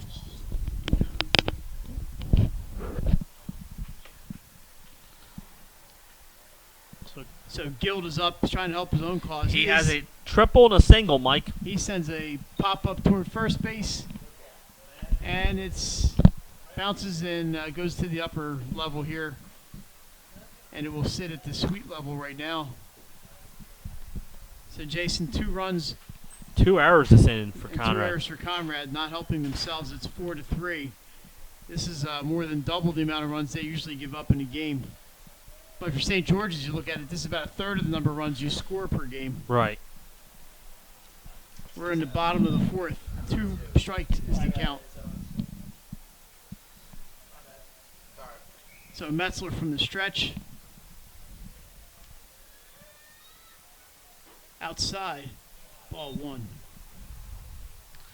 Metzler's got to be pretty close to his pitch count. Well, they did have somebody warming up earlier, and they had a conference at the mound earlier this inning, left him in. That was last inning. Last inning, but by all accounts, he should be out of this inning by now. Here's the 1-2 pitch. Curveball grounded towards second base. Russo has it on to first, and that will retire the Guild side. motored down the base pass. So 2 runs for St. George's in that inning. 2 hits. 2 hits, they left a runner, and after 2 4 errors. complete, 2 errors on Conrad, after 4 complete, it is St. George's 4. We have a good one, Conrad 3, and we'll be back in a minute. Unique Image opened for business in Wilmington, Delaware in 1979 with one focus, wowing our customers with great products and even greater customer service. 30 years later, we are still doing exactly that. Whether you're looking for marketing tools to promote your business, gifts for your employees or clients, or planning a special event, we're here with the voice of experience to help you every step of the way for your complete satisfaction. Visit our new showroom in the Mill Creek Shopping Center, 4577 Kirkwood Highway. Unique Image, you envision, we create. Hooters of Newark is located at 136 Astro Shopping Center, Newark, Delaware. Come in day or night to watch your favorite teams and sports on our many TVs. It's a great, fun-filled environment that is kid-friendly. Our craveable food menu has all the appetizers, burgers, salads, tacos, seafood, you name it, as well as our world-famous Hooters wings, which are the official wings of 302sports.com. Remember, you can always order online to take home our world-famous wings. It's your couch, our wings. Hooters. All right, we're heading to the fifth inning here at Frawley Stadium. A real entertaining game. Jason, Conrad, and St. George's. I don't think we've ever done this on 302 Sports. We have a golf update. That's right, a golf update today. A try-me, Tower Hill, Polytech, and Slasianum. The Sal's with a one-stroke win over previously undefeated Tower Hill. And number one, Tower Hill. Ladies and gentlemen, have your attention, please. Now pitching. So now Aiden Riley, after that long triple, is going to come in and pitch for the Hawks. And he's Not a sure lefty, Mike. Not sure about the other defensive changes, if Gilt stayed in the game or not, but Riley is the pitcher. Jason, one more baseball score. McCain, 16. The Delaware Academy of Public Safety and Security, 6. So Daps goes down to McCain. The Highlanders with the win. I just wanted to say Highlanders. The Highlanders with the win. You don't get to say that much. So the scores are rolling in here. Leading off in the fifth inning for Conrad. Number 2, Kevin Russo. So Russo, the two-hole hitter, will lead off the inning here for the Red Wolves. They trail by a run. He's 0 for 1 That was a With- strike. with a walk and scored a run on Brock Knowles' 2-run inside the park home run. So 0-1 is the pitch, is the count rather, and that fouled into the screen. So a quick 2-strike count on Kevin Russo. So Aiden Riley doing a little bit of everything tonight for the Hawks. We'll see if he can, how many innings he gets through. Give him a lefty, a little bit different look. A couple lefties in the lineup for Conrad. Here's the 0-2 pitch. It's a high pitch, but a swing and a miss. Strike 3, and there's one down for St. George's here in the fifth inning. It looked like a pretty hard fastball there. Yeah, and it was a high fastball in a good spot that they look so appetizing Yeah, when you're up there batting, and They're beach balls. You see them Yes. coming in that big. then it brings up the home run hitter, Brock Knowles. So he's a lefty-lefty here, and that pitch is high. Goes back upstairs, but no won't bite, and it's 1-0.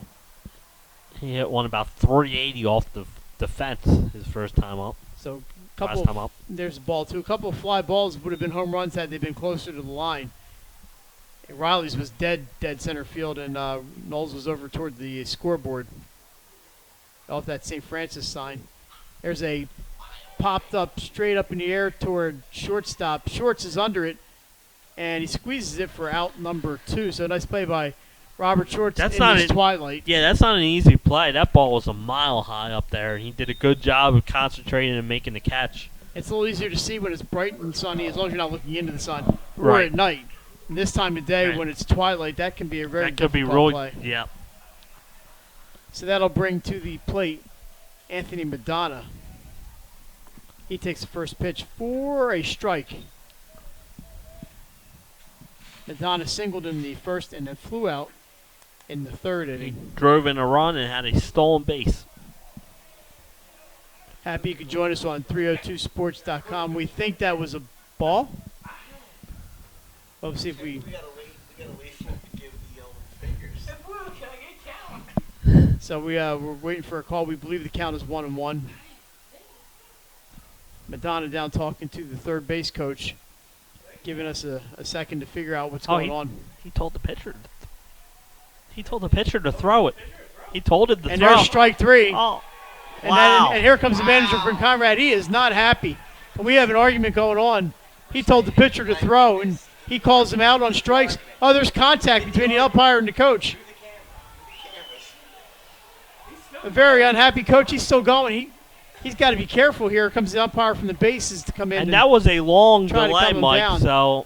So apparently he never gave him time out on no, that he play. did, and then he pointed back to the pitcher. I watched him point to the pitcher, He took a long time down there at third base. Conrad's got about 15 players on the field. They got to be careful. Madonna throws his bat into the dugout, and I don't know the last time I've seen that. No.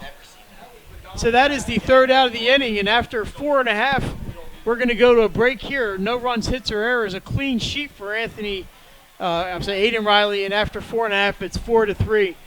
St. George's over a very unhappy Conrad. Hi, I'm Scott Kammerer from Solo Concepts. Solo Concepts is an award-winning restaurant group on the culinary coast with 10 locations. We're a chef-driven group. Come check us out. See you soon. Solo Concepts believes in the vision of our founder, Matt Haley. Cook beautiful, simple food, develop the people we work with, and make the world a better place. Solo Concepts on the culinary coast with 10 locations from Lois, Delaware to Fenwick Island. Come check us out. The Hadley Group is your local real estate resource. Brian Hadley joined Patterson Schwartz and Associates in 2005. In 2013, Nicole Flora joined Brian, followed by Emma Burnett and Grant Jepp in 2014. That's when the Hadley Group was formed. Patterson Schwartz Associates offer you exceptional knowledge of local market conditions and a commitment to represent you honestly and professionally. So for your next purchase or sale, think the Hadley Group. Visit our website at thehadleygroupre.com. So back at Frawley Stadium, so confusion at the end of that inning, Jason. That was Anthony Madonna, I believe, was the batter. Yes, and called a timeout, went down and talked to his coach. And he was down there for a while, and normally they give him a warning and tell him to get back in the box. But the home plate umpire just pointed out to the pitcher, and the pitcher threw it. I thought Riley was maybe just throwing a warm-up pitch there, but that was a pitch, and he threw it right down the middle for strike 3. And very, very unhappy. Coaches from Conrad came out. The base umpire had to come in to prevent things from unraveling even more, and I don't know that I've ever seen that. It was very unusual play. And you can't, if you're the coaches, I can understand why they're upset, but you don't want to lose control. So they're very unhappy at the Conrad. New pitcher for Conrad, number 17, C.J. Anderson, takes over here in the 5th. The Red Wolves trail 4-3.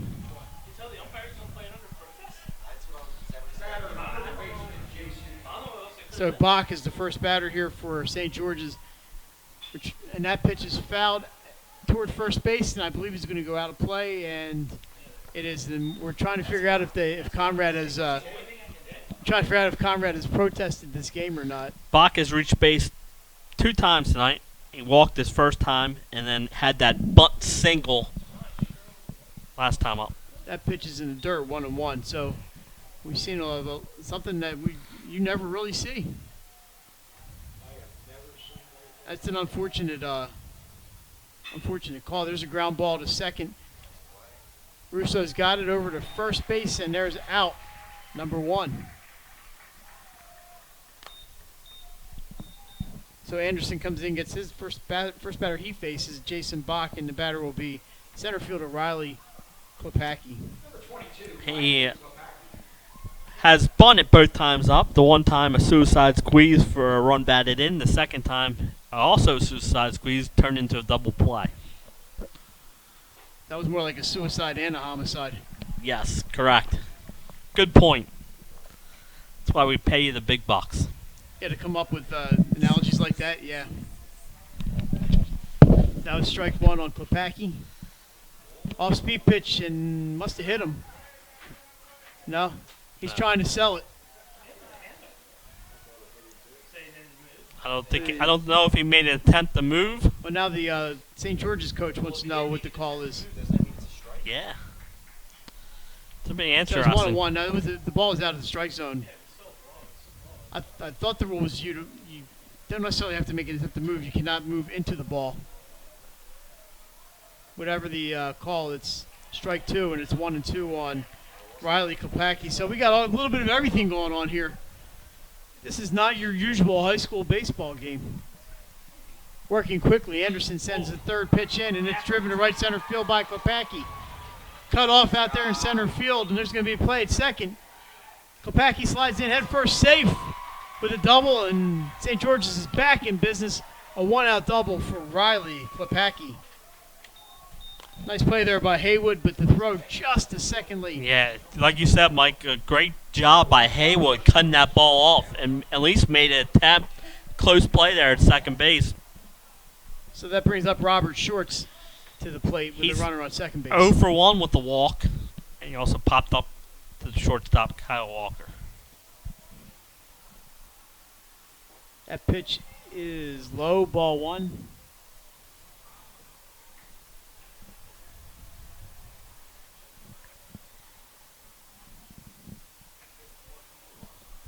So we'll see if he can move. Try to hit behind the runner here.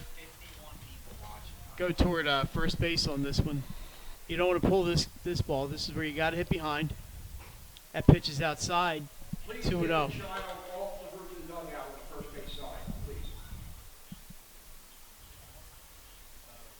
The little guy sitting down there. Same with the red shirt. So with a 2-0 count. Anderson looks in for the sign. We have a timeout. Shorts gets tired of waiting and just steps out. He doesn't want to stay out too long, though. No. Anderson's working quickly, which the fielders like. That pitch is also outside. It's 3 balls and no strikes on Robert Shorts.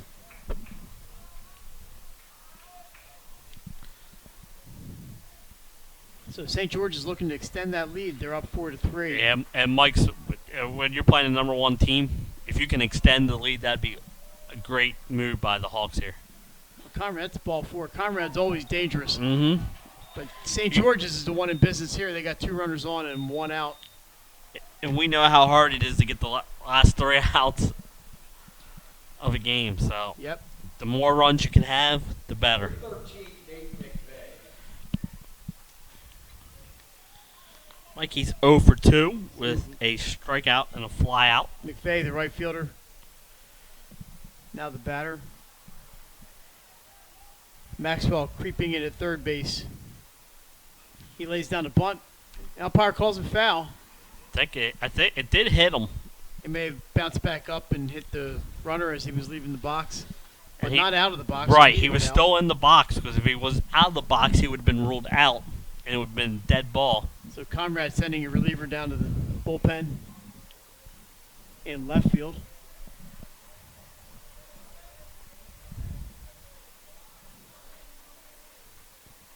McVeigh looking for the bunt, show him bunt.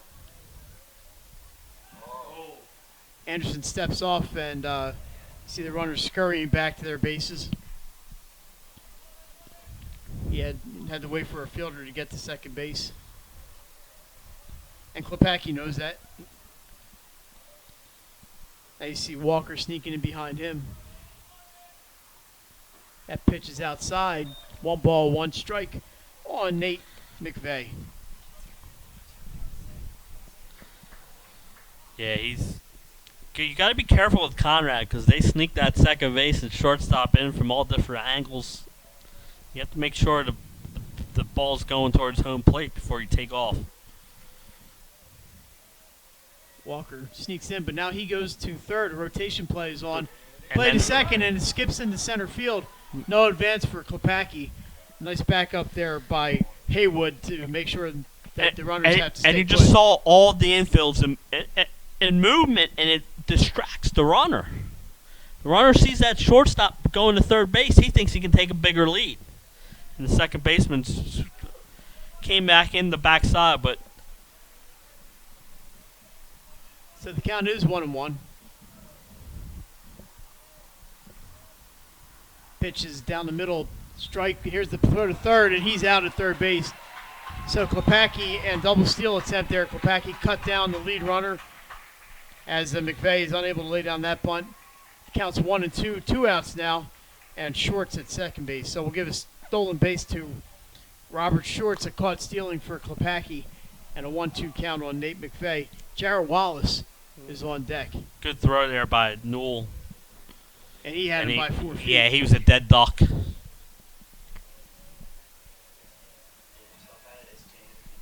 So here's the pitch from Anderson.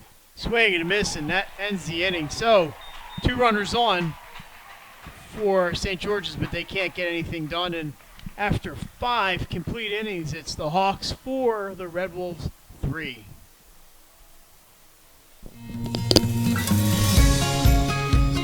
Hi, I'm Scott Kammerer from Solo Concepts. Solo Concepts is an award-winning restaurant group on the culinary coast with 10 locations. We're a chef-driven group. Come check us out. See you soon. Solo Concepts believes in the vision of our founder, Matt Haley: cook beautiful, simple food, develop the people we work with, and make the world a better place. Solo Concepts on the culinary coast with 10 locations from Lois, Delaware to Fenwick Island. Come check us out. The Group is your local real estate resource. Brian Hadley joined Patterson Schwartz & Associates in 2005. In 2013, Nicole Flora joined Brian, followed by Emma Burnett and Grant Jepp in 2014. That's when the Hadley Group was formed. Patterson Schwartz Associates offer you exceptional knowledge of local market conditions and a commitment to represent you honestly and professionally. So for your next purchase or sale, think the Hadley Group. Visit our website at thehadleygroup.re.com. All right, we're back at Fenway Park where Sweet Caroline's playing and St. George's and Conrad playing a nice tight baseball game here, Jason. 4 errors for Conrad, but it's been a fairly entertaining game. Yeah, both teams with 6 hits.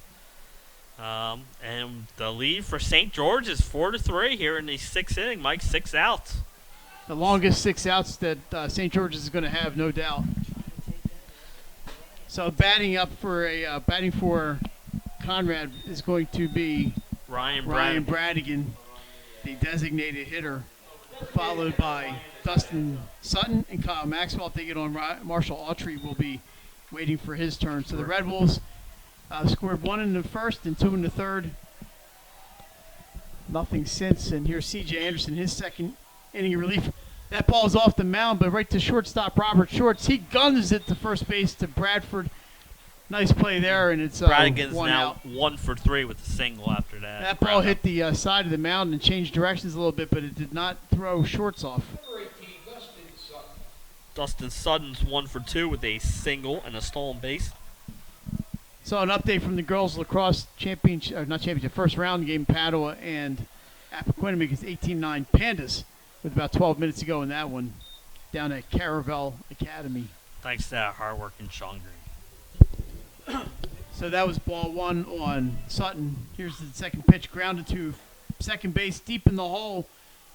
But they've got it. That is Wallace. Makes a nice play to his left and sends it over to Bradford. 2 quick outs. I've been for, impressed St. with George's. the Hawks fielding tonight, Mike. They've been getting the balls that you think are in the hole.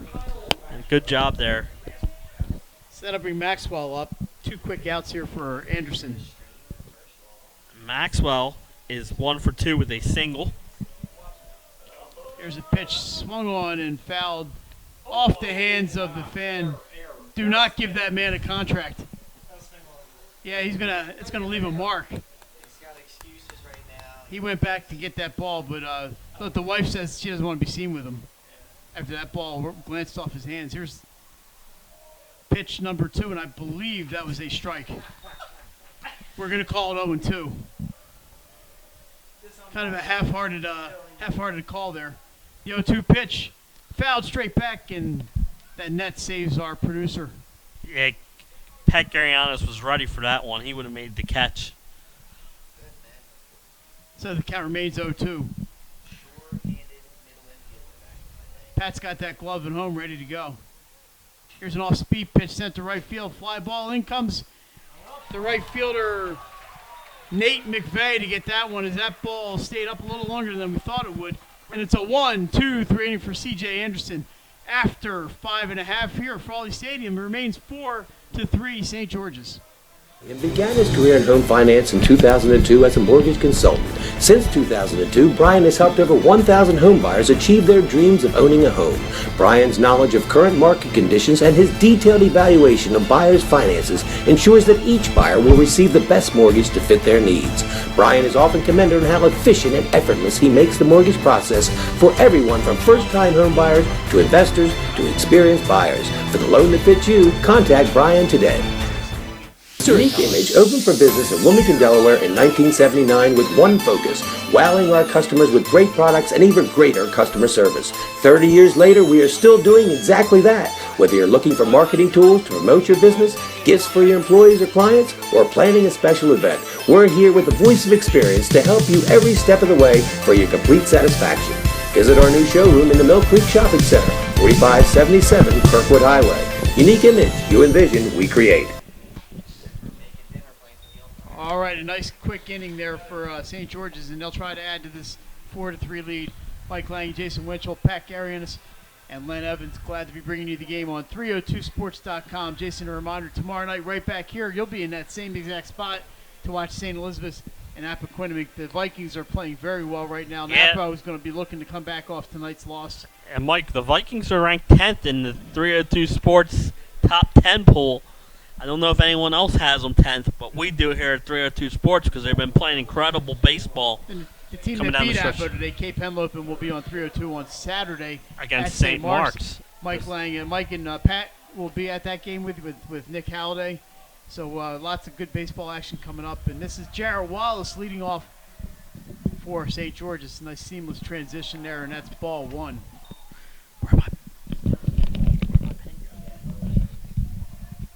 And Jason, I said that was C.J. Anderson pitching for St. George's. That was Aiden Riley. This is C.J. Anderson pitching for Conrad right above us. Oh, we had it. You can borrow that one, that's fine.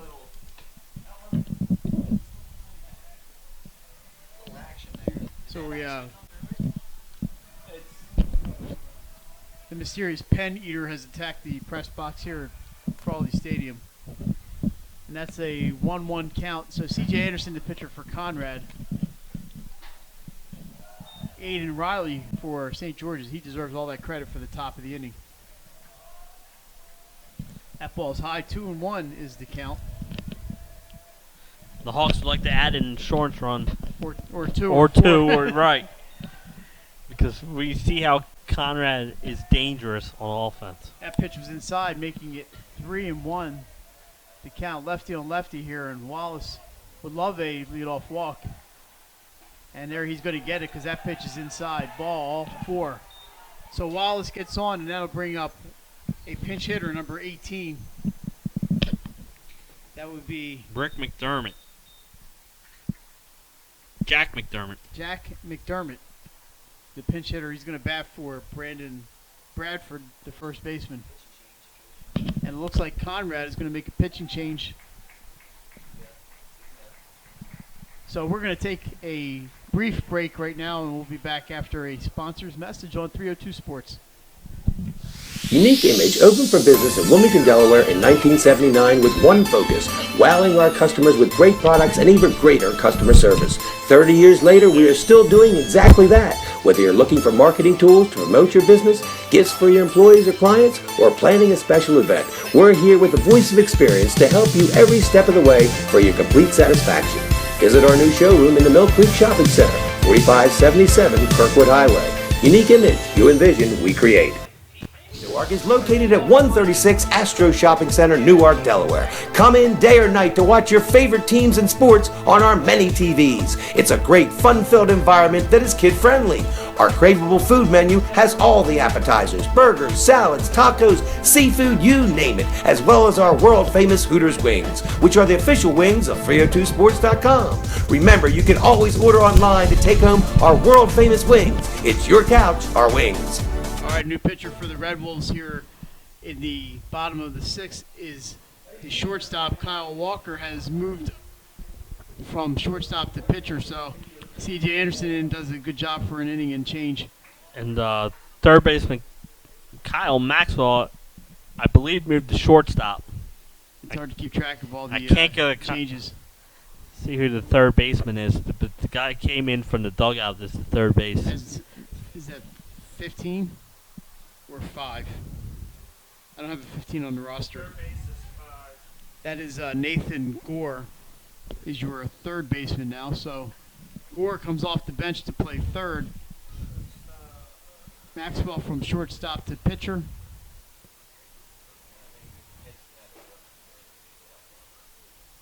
So Maxwell's trying to prevent any further damage.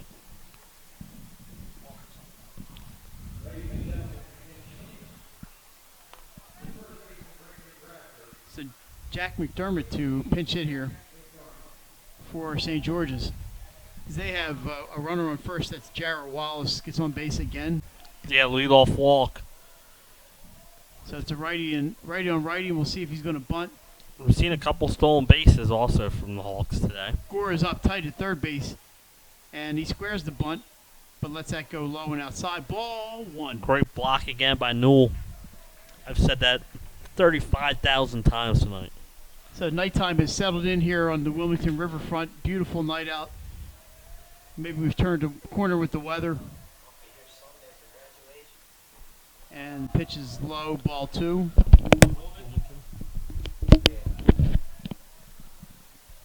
Lots of baseball on tap here at Frawley this weekend, and the Blue Rocks will be back in town next week.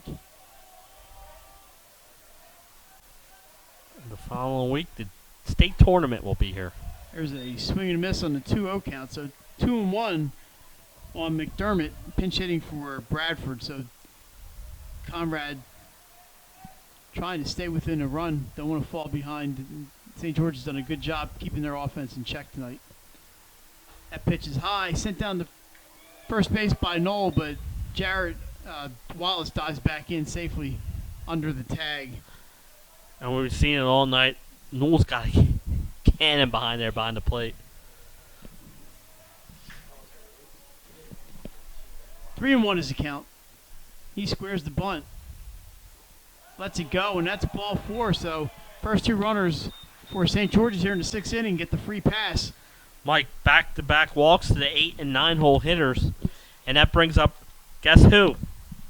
That'd be Aiden Riley. Who had the RBI triple.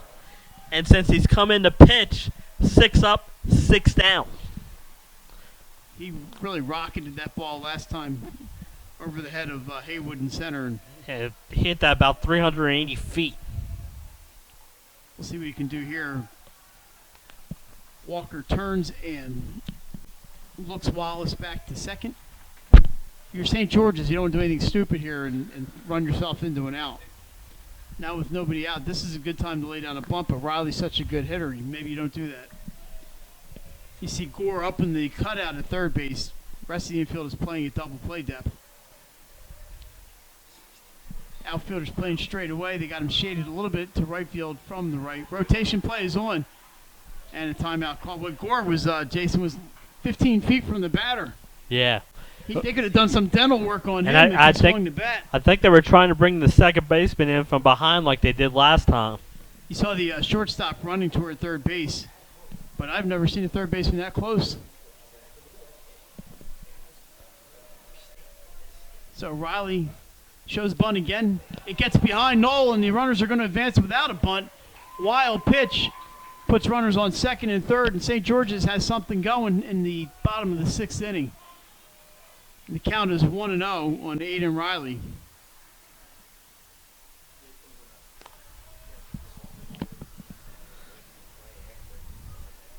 Three runs, 6 hits, and 4 errors for Conrad tonight. 4 runs, 6 hits, no errors for St. George's. They're going to give him ball 4, so that's going to be, I believe, counted as an intentional walk because they just gave him ball 4. So the bases have been walked, loaded. The batter is number 12, Jordan Marucci, the catcher. He gets some instruction from the coach. So Marucci's got the ducks all over the pond out there, and he's going to try to extend this lead. Infielders are all up. Outfielders are up. Marucci's a big kid. He's got some room behind those outfielders. First pitch in the dirt. And that's ball 1, not far enough away from Knoll to make a difference. And Mike, he's been on base twice. He reached on an error and was hit by a pitch. Well, those outfielders are really uptight. So there's a lot of room out there for Marucci. But if you're Conrad, this is what you got to do. That pitch is a strike. 1-1 on the outside corner. That was him waving it off. No, that's ball 2. Apparently that was a wave off. I thought I had him figured out, but apparently not. 2-0, bases loaded, no outs. No place to put him. No. Infield's in. That pitch is low, ball 3, and you're going to see Marucci take at least one here. Yeah, if not 2. I can't imagine him swinging at this pitch. I'd probably let 2 pitches go here. Right. So bases loaded, nobody out, 3-0 the count, and things looking up for the Hawks. Walker's pitch is low, ball 4, and that's going to drive in a run. RBI walk for Jordan Marucci, and it is 5-3 Hawks in the bottom of the 6th inning. A 4-pitch walk. That brings Jason Bach to the plate. No, Tristan Guild to the plate. And the bases are still loaded. He's 2 for 3 with a triple, a double, or a triple, single, and a run batted in. Maybe they're wishing they could bring Bach to the plate, but he's no easy out either. So Tristan Guild, the starting pitcher for St. George's, will try to do some more damage. That's a strike. So Walker finds a strike zone on that one. 0-1 And Mike, count. like you said, bases loaded, still nobody out, and 1 run already in here.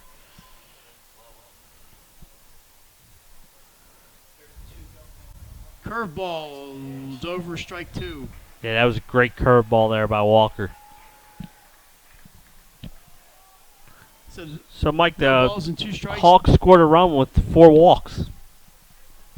Not the way they draw it up, but they all count. Take it any way you can get it. No balls, 2 strikes. Fouled up and over our heads, out of play. Jason, another final in from downstate. Laurel, a 10-0 win over Delmarva Christian.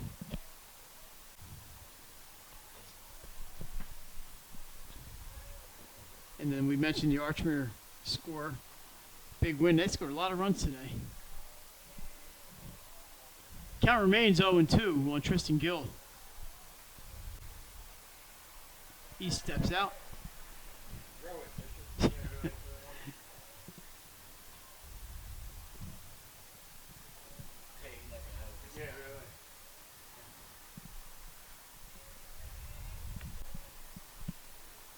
Curveball driven into center. That's a base hit.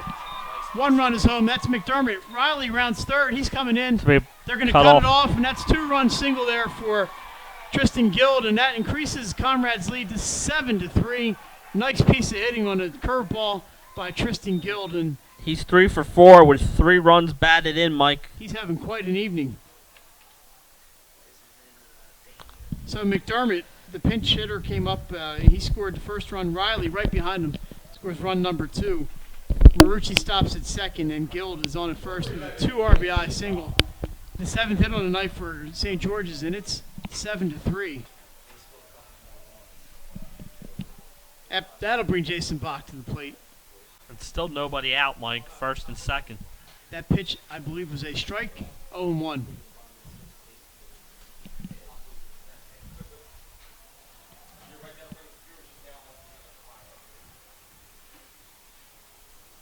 From the stretch, that pitch is high. 1 ball, 1 strike.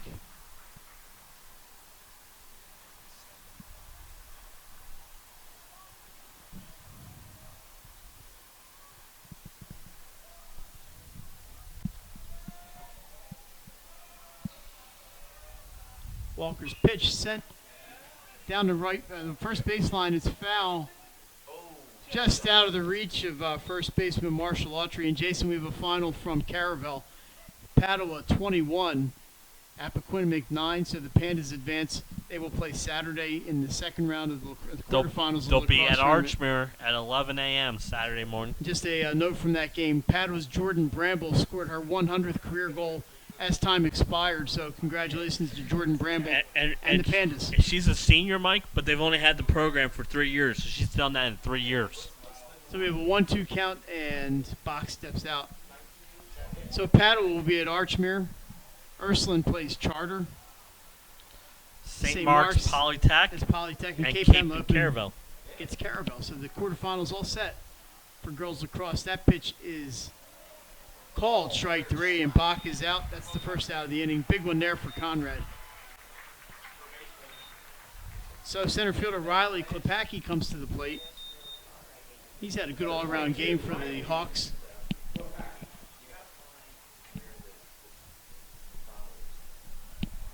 Robert Short's on deck.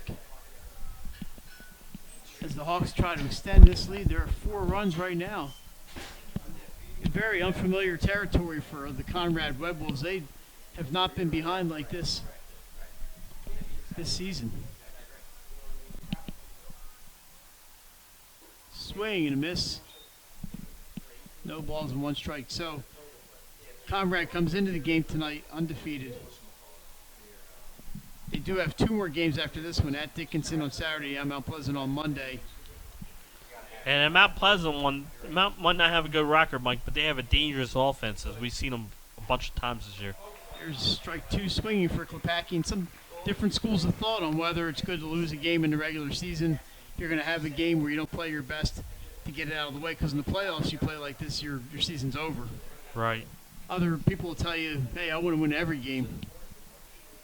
So the 0-2 pitch, and Klepacki asks for and gets time. Looks like Aiden Riley will be throwing the 7th inning for St. George's. They have nobody warming up, and Mike, he's been outstanding. 6 up, 6 down, so I wouldn't touch him.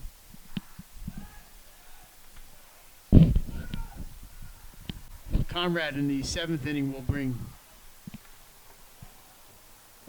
the bottom of the lineup, 8-9-1 up there. So it's going to be Autry, Haywood, and Walker. But they got to get through this first. There's a ball low. 1-2 is the count.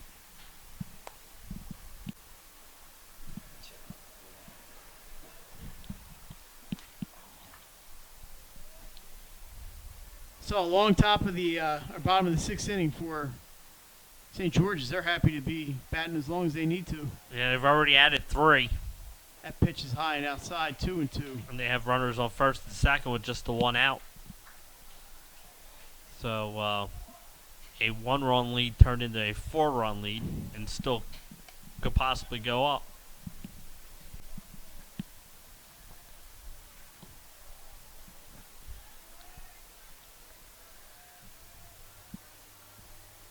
There's a line drive down the first base line. It's a foul ball. Home plate umpire calls that one. That is his call. Just foul. That would have scored at least 1 run, maybe 2. Yeah, with the base umpire being on the shortstop side of second base, that's got to be the home plate umpire's call. They have Klepacki shaded that way, but he ripped that right down the line and just missed it. Looked like he did not kick up any paint. He had a double his last time up, Mike. Double here might put this one out of reach. Good swing on a pitch that was down and in.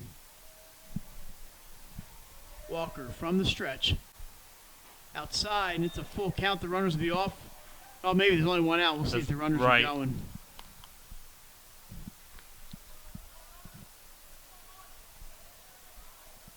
Three balls, 2 strikes, 1 out. 7-3 St. George's. We're in the bottom of the 6th here at Frawley Stadium. Glad you could join us on 302 Sports on a beautiful Thursday night. Swing and a miss. He got him with off-speed pitch. Back-to-back 2 outs for St. George's. Strikeouts for Walker. There may be a change-up on that one. It brings up Robert Shorts. He's walked twice and has a stolen base. Shorts is the 6th batter in the lineup. He'll be followed by the right fielder, Nate McVeigh. 8th batter. It's their 8th batter of the inning. Of the inning. Walker from the stretch. Off-speed pitch is high, ball 1. Fires down to first base. And Autry tried to sell that call. Guild gets back.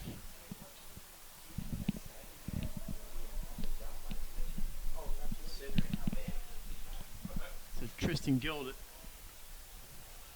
first base, Marucci at second. Here's the pitch driven to center field, but the center fielder Haywood is there, and Jason, they get out of further damage. So St. George's manages at 3 runs, and they take a 7-3 lead in the top of the 7th. Conrad has 3 outs to keep that perfect record going. We'll be back after this message. Began his career in home finance in 2002 as a mortgage consultant. Since 2002, Brian has helped over 1,000 home buyers achieve their dreams of owning a home. Brian's knowledge of current market conditions and his detailed evaluation of buyers' finances ensures that each buyer will receive the best mortgage to fit their needs. Brian is often commended on how efficient and effortless he makes the mortgage process for everyone from first-time home buyers to investors to experienced buyers. For the loan that fits you, contact Brian today. Russo opened for business in Wilmington, Delaware in 1979 with one focus, wowing our customers with great products and even greater customer service. 30 years later, we are still doing exactly that. Whether you're looking for marketing tools to promote your business, gifts for your employees or clients, or planning a special event, we're here with the voice of experience to help you every step of the way for your complete satisfaction. Visit our new showroom in the Mill Creek Shopping Center, 4577 Kirkwood Highway. Unique image, you envision, we create. All right, seventh inning time. It's crunch time for Conrad, the perfect record on the line. Jason, if we had a theme song for that sixth inning, it would be Walk This Way. Yeah, 4 walks in the inning, only the one hit. The single by Guild drove in 2, but the 4 walks before that hurt Conrad. So it's going to be, we mentioned before, Marshall Autry. It's a pitch. It looks like a possible pitch hitter. Kyle Maxwell, is that number 4? 9. So it is a pinch hitter. You're correct. That is Jack Sissifo is going to pinch hit for Marshall Autry. So Jack Sissifo, the right-hander, is going to come on and face Aiden Riley, the lefty from St. George's, who's just been lights out tonight. 6 up, 6 down with 2 strikeouts. And a massive triple. But we know, Mike, the last 3 outs always seem to be the hardest to get. That is correct. So here's the first pitch from Riley. It's upstairs, ball 1.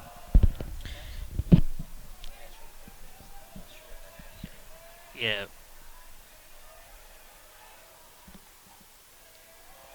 There's a ball 2-0. It just seems that way. They're the toughest outs. They're the toughest outs, and you don't want to put anyone on base by walking them. There's a strike. We'll call 2-1.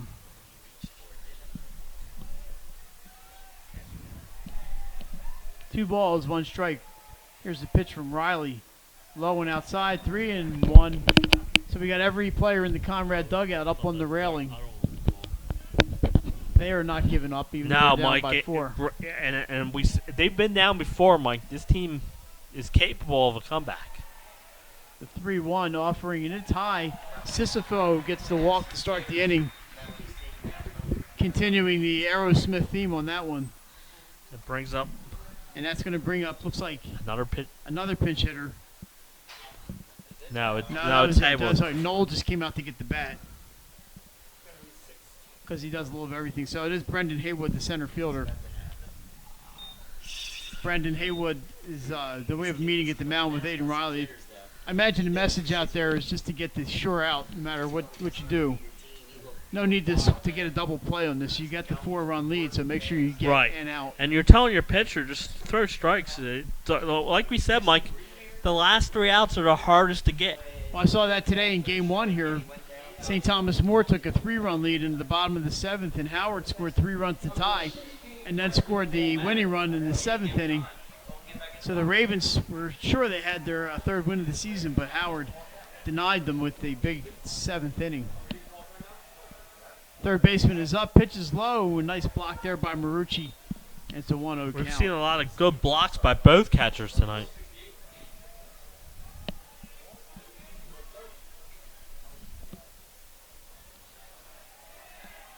One and 0, so Riley just lost the strike zone here for a second.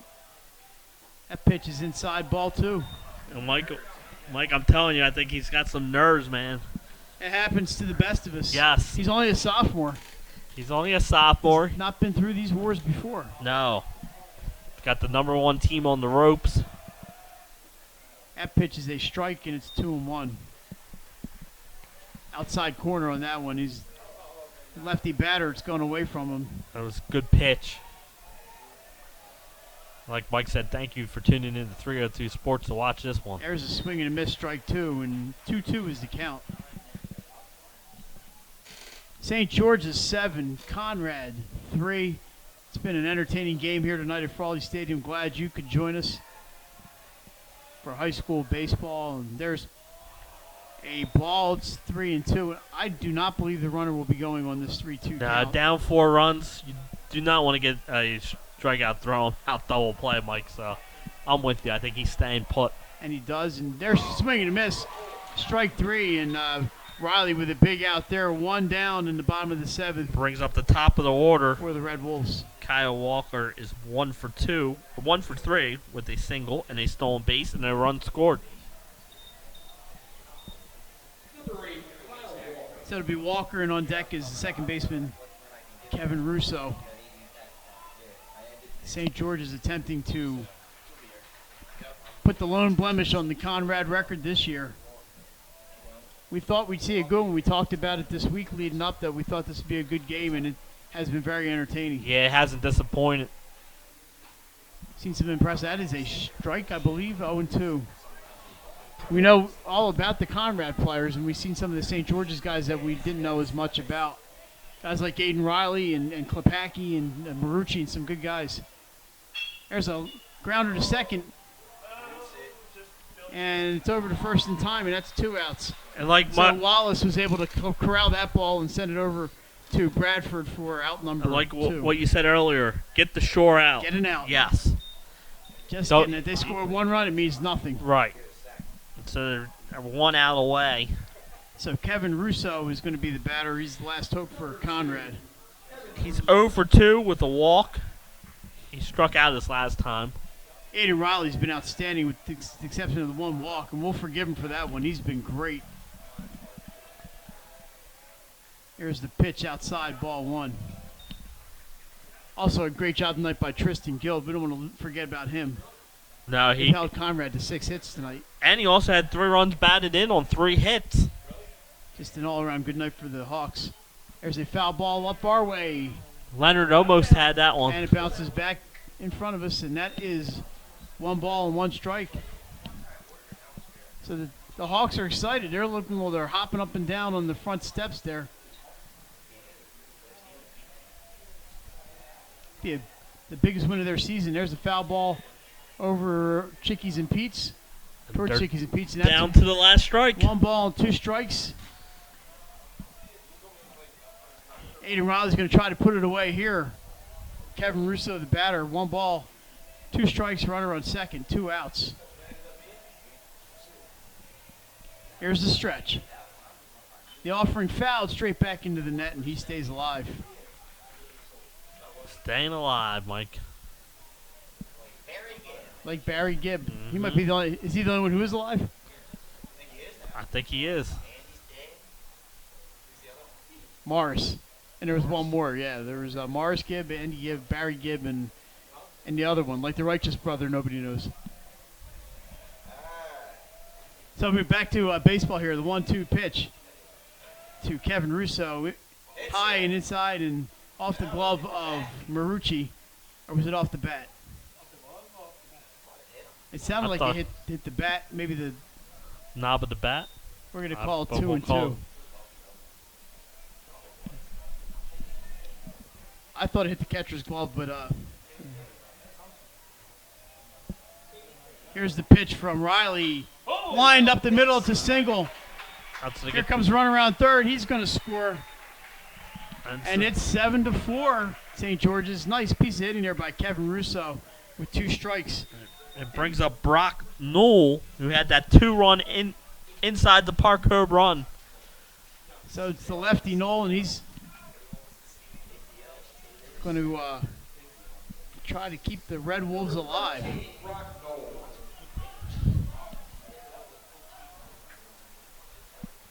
So 2 strikes in that count. 2 balls, 2 strikes, and ripped up the middle by Russo. Nice piece of hitting. And we'll see what Noel can do. Here's the first pitch, fouled straight back. He had a good cut on that one, Mike. 0-1. Like you said, this is hard lefty on lefty. He's got a lot of room in left center field. We're playing him straight away in center and a little bit shaded toward the line in right. So a lot of room in left center, but his inside the park home run went to right center. From the stretch, it's Riley. Pitch is just a bit high, 1-1.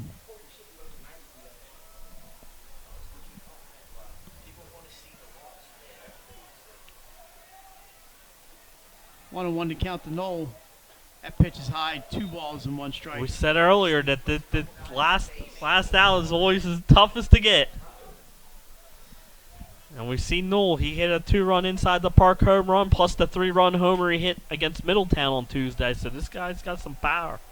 2-1 pitch. That's low, ball 3. So the man on deck is Anthony Madonna. He's had an RBI single.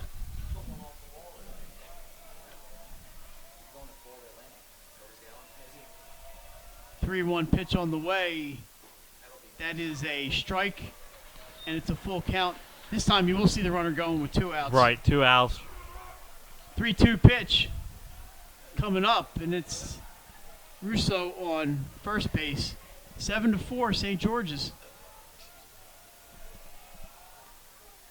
Fouled off. He stays alive on that one. I don't understand why he's holding your runner on first. Yeah, you're just giving him a bigger hole. Bigger, yeah. Especially because he's the third baseman. So Riley, the lefty, to Knoll, the lefty. 3-2. Runner will be off again with Count. 2 outs. 4 runs, 7 hits, and 4 errors for Conrad. And let's see if Knoll can change that. Another foul ball, and that is going to come into the stands. That kid ran after it like he gets to keep the souvenir, but it's going to go right back to the team. 7 runs, 7 hits, and no errors tonight for St. George's. Yeah, St. George's had a clean game in the field. That's what you have to do if you want to take down the undefeated. They do have the 7 hits and a lot of walks. So Riley in the stretch. The pitch, strike 3 called, and that's St. it. George's has So upset Conrad 7-4, and the perfect season is over. The Hawks with a 7-4 win here at Frawley Stadium. And Big win for Jason, the Hawks. That's a great win for St. George's. Then improved, like you said, to 11-6 now on the season, and that's a great job by the Hawks to come in here and get that win, take down the undefeated Red Wolves. So Conrad falls to 15-1. Still a fantastic season. It's only 1 loss.